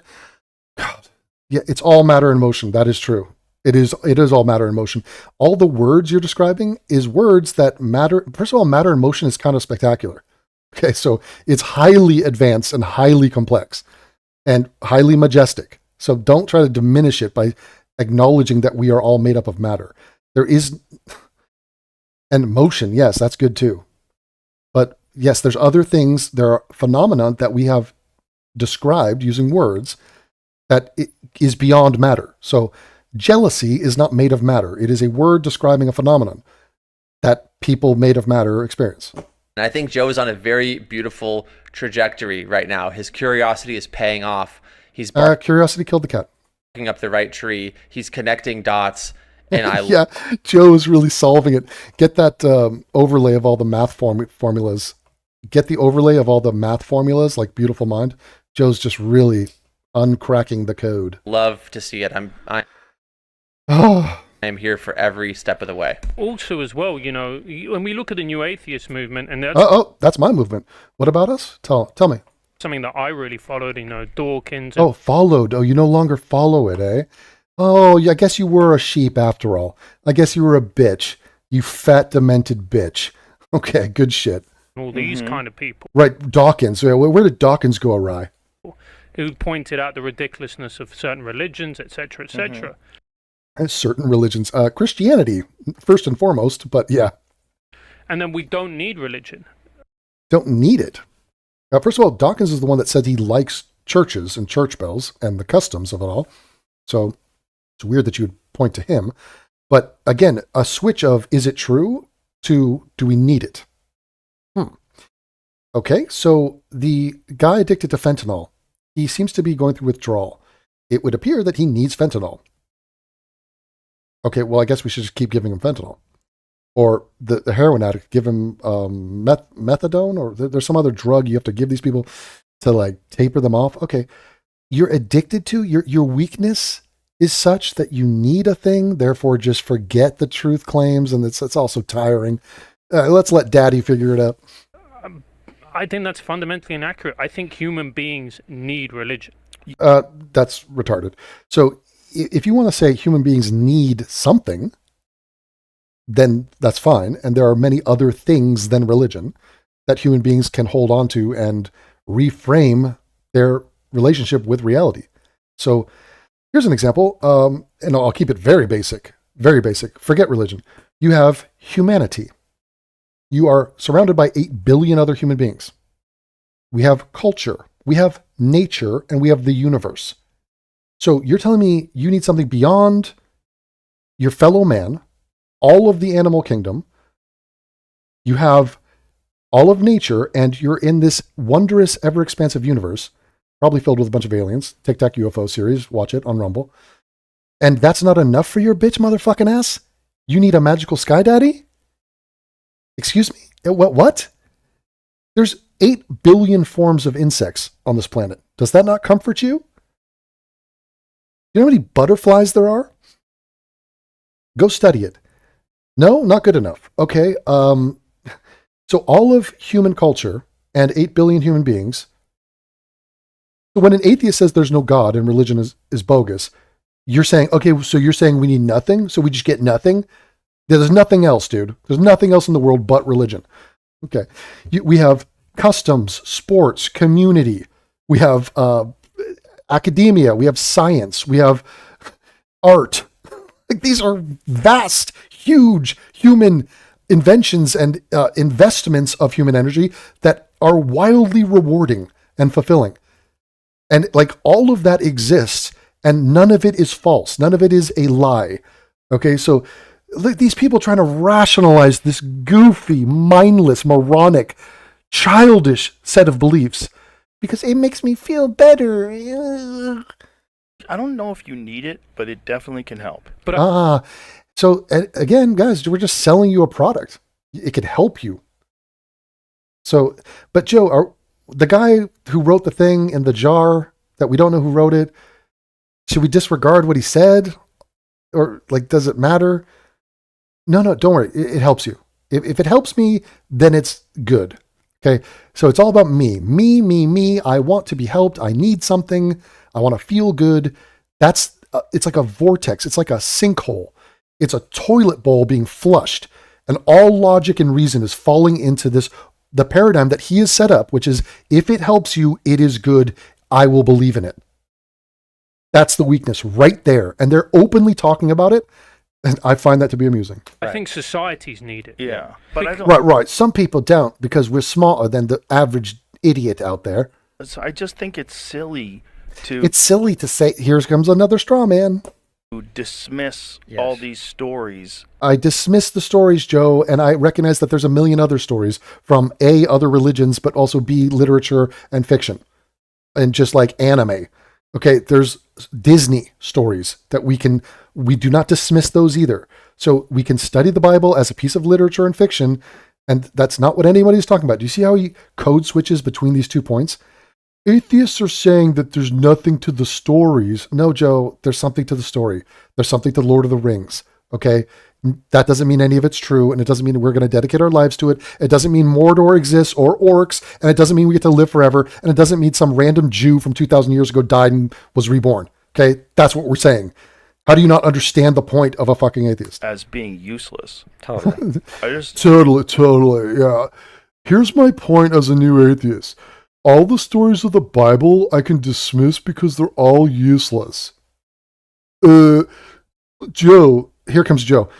You know the thing is about atheists? They say that the Bible is dismissible and it's all useless, and I don't think that's true.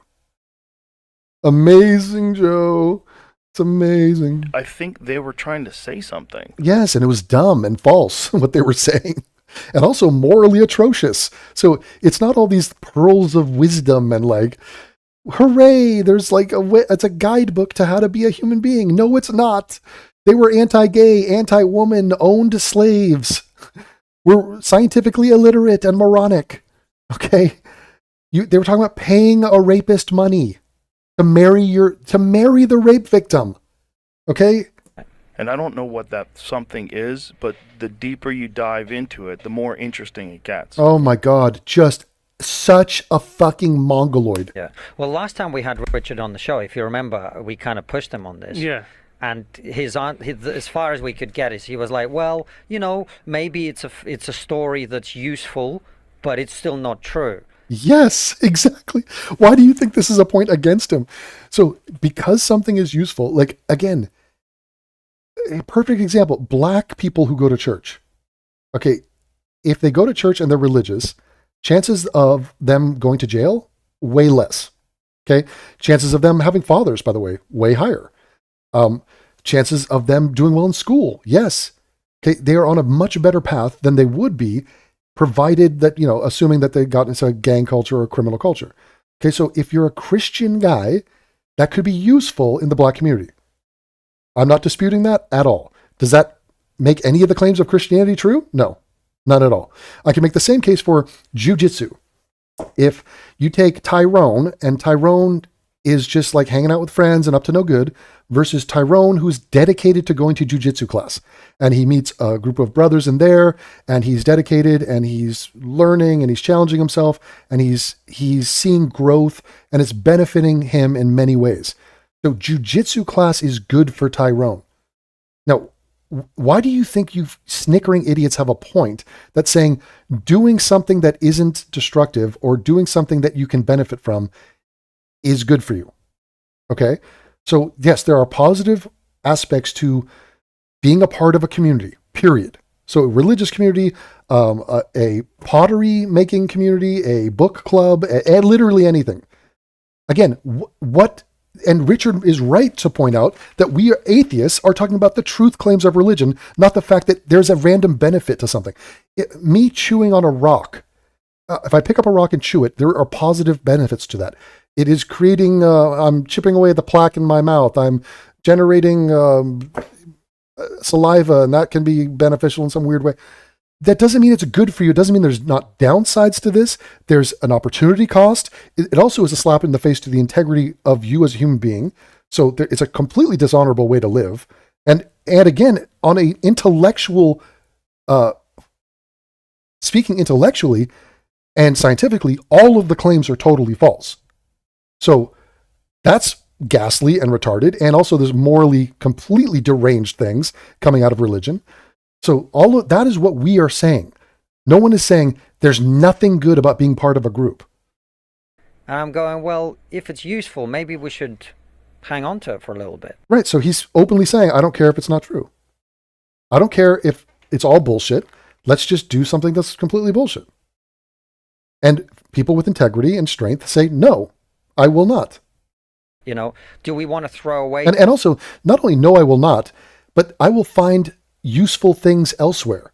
Okay, you fucking moron. It's like this dichotomy of it's either religion or nothing. It's religion or chaos, religion or anarchy, religion or death and destruction, and like it's that is not the binary. Okay, you could do just as many positive things, be a part of positive communities, and enhance your life in a million different ways, and you do not need religion. You do not need mythical horseshit to be a part of. You don't have to join a cult in order to better your life. Something that's useful because we're so fixated on literal truth. When we're fixated on it? No, it's kind of important when the entire premise of the organization is based on multiple lies, and it's answering a question that is rather profound, which is, why are we here? What are we? What is life? What is the point of it? What is death? These are huge issues. So we're not fixated on it. It's just an open, bold-faced lie. Okay, and we're acknowledging that it's a lie. this is And also we can have a community elsewhere doing something that isn't based on an egregious lie. perhaps a metaphor. Oh, it's a metaphor. Okay, let's join the metaphor club. Okay, so every Sunday I'm going to meet up with the Lord of the Rings freaks or the Star Trek convention, and we're going to pull up quotes from Star Trek episode whatever and be like, oh, I learned something from Spock today. And isn't it useful that I'm a fucking Trekkie geek? And don't be so fixated on the fact that Star Trek is a fictional thing. You're a fucking Trekkie loser. These people are losers. God damn it. The weakness on display is unfathomable. For something, right? Perhaps. Yeah. You know, And even there, Joe's like, perhaps. And I think Joe's like, yeah, that's a problem. It's not just a cool story. It's not just, you can't just call it a fairy tale. You can't just call it a myth when it actually took place in history. What? The myth part of it is the supernatural claims. It's not the fact that it's not the fact that Jerusalem exists. That is the dynamic tension here that is moving Joe forward, I believe. Let's keep going. so yeah, I've kind of moved on that. I was, I used to love all that new atheist stuff. But Me too. What do you mean I used to love it? What has changed? I love there's no point here. What has changed about new atheism or any atheism that you are now, like, I think differently now? But a lot of those guys fell apart. And all those guys get real persnickety. They don't seem very enlightened. They don't seem like they're at peace, which is interesting. That's projection. Joe is the one not at peace. Joe's the one searching and flailing around for answers and looking for daddy figures to help explain shit to him because he's just scared and lost and confused. He's a fucking drug addict. But, I'll just say, yeah, the new atheists fell apart. Huh? Who? How? Such bullshit. Because It's actually them falling apart and caving in to the freaking insanity of religion, like the bitches that they always were. that's the true Christians that I've met, and I've met some like legitimate, like Kid Rock, very charitable, kind Christians. Mm-hmm. They're some of the happiest and kindest people I've ever met. and that's borne out in the Oh, so kindness. So there are no non-Christians who are kind. statistics as well. Yeah. These three gentlemen What? on the Joe Rogan podcast, What? Christian people are the kindest? What are we talking about?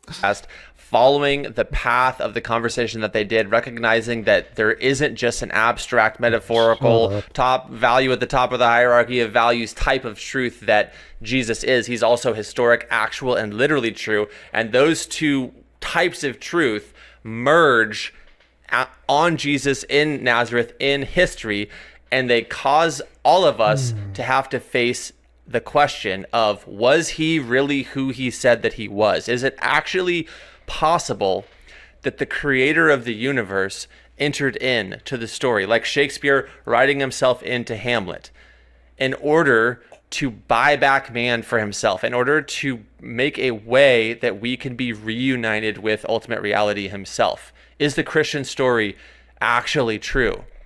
If it is, it's extremely good news. If it is true, it is the best possible news for every single person, because we are all a part of the problem of evil. And there is no other known solution to the problem of evil other than this gift that Jesus has given us of his innocence. Jesus as both being just and the justifier of all of us. If God were to totally eradicate evil at midnight tonight, none of us are left at 1 a.m. But God's solution to the problem of evil is Jesus. I will suffer the consequences of evil myself. Dude, it's so wild. Like, listening to a guy fart out that word salad idiocy is so exhausting. None of that made any sense whatsoever at all. Like, it was layers of nonsense. Okay, that was completely worthless expenditure of energy from that homosexual. Just incalculably dumb, what we just heard. Let me just try to paraphrase. The problem of evil, and we all embody the problem of evil, and we can only be saved through Jesus, who was this innocent person who died, and now we are under that magical spell, and we get to continue to exist. And maybe God wrote the Bible, and he's somehow in the Bible, just like Shakespeare sort of cast himself in his works somehow. And it's like Quentin Tarantino putting himself in his own movie. And wouldn't that be great news if it was all true? And I'm still not really sure if it is true. Just like, my wife isn't sure if I'm really straight. And I'm kind of phoning in our missionary sex. And it's, I'm thinking of Gary the whole time.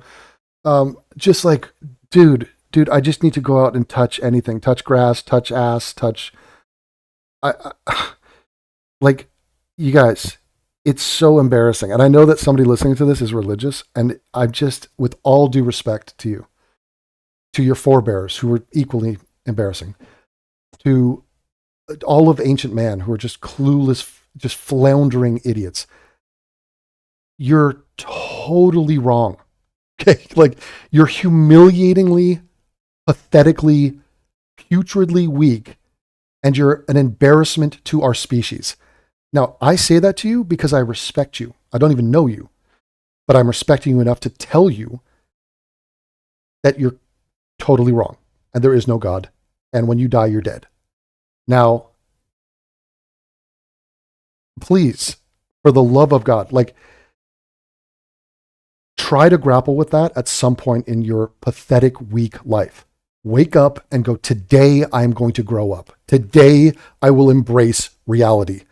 For once in my life, I'm not going to do as I'm told. I'm not going to, just because other people are saying something. No, I'm going to personally think through this. I'm going to have a real deep thought on this, deep thought. And I'm going to come to the conclusion that Devin was right, again, and that I have no good reason to believe what I believe in. Okay, go look up the new atheists. Go look up Dawkins and Hitchens and Harris. And hear those debates, and you could rediscover this for yourself. None of those people fell apart. They were as right today as they were back then. Why on earth would you think otherwise? The only reason we have stopped banging the drum on this issue is because it's so painfully beneath us, and it's a waste of our time. Okay? Your stupidity is a waste of my time. So I only will revisit this on occasion.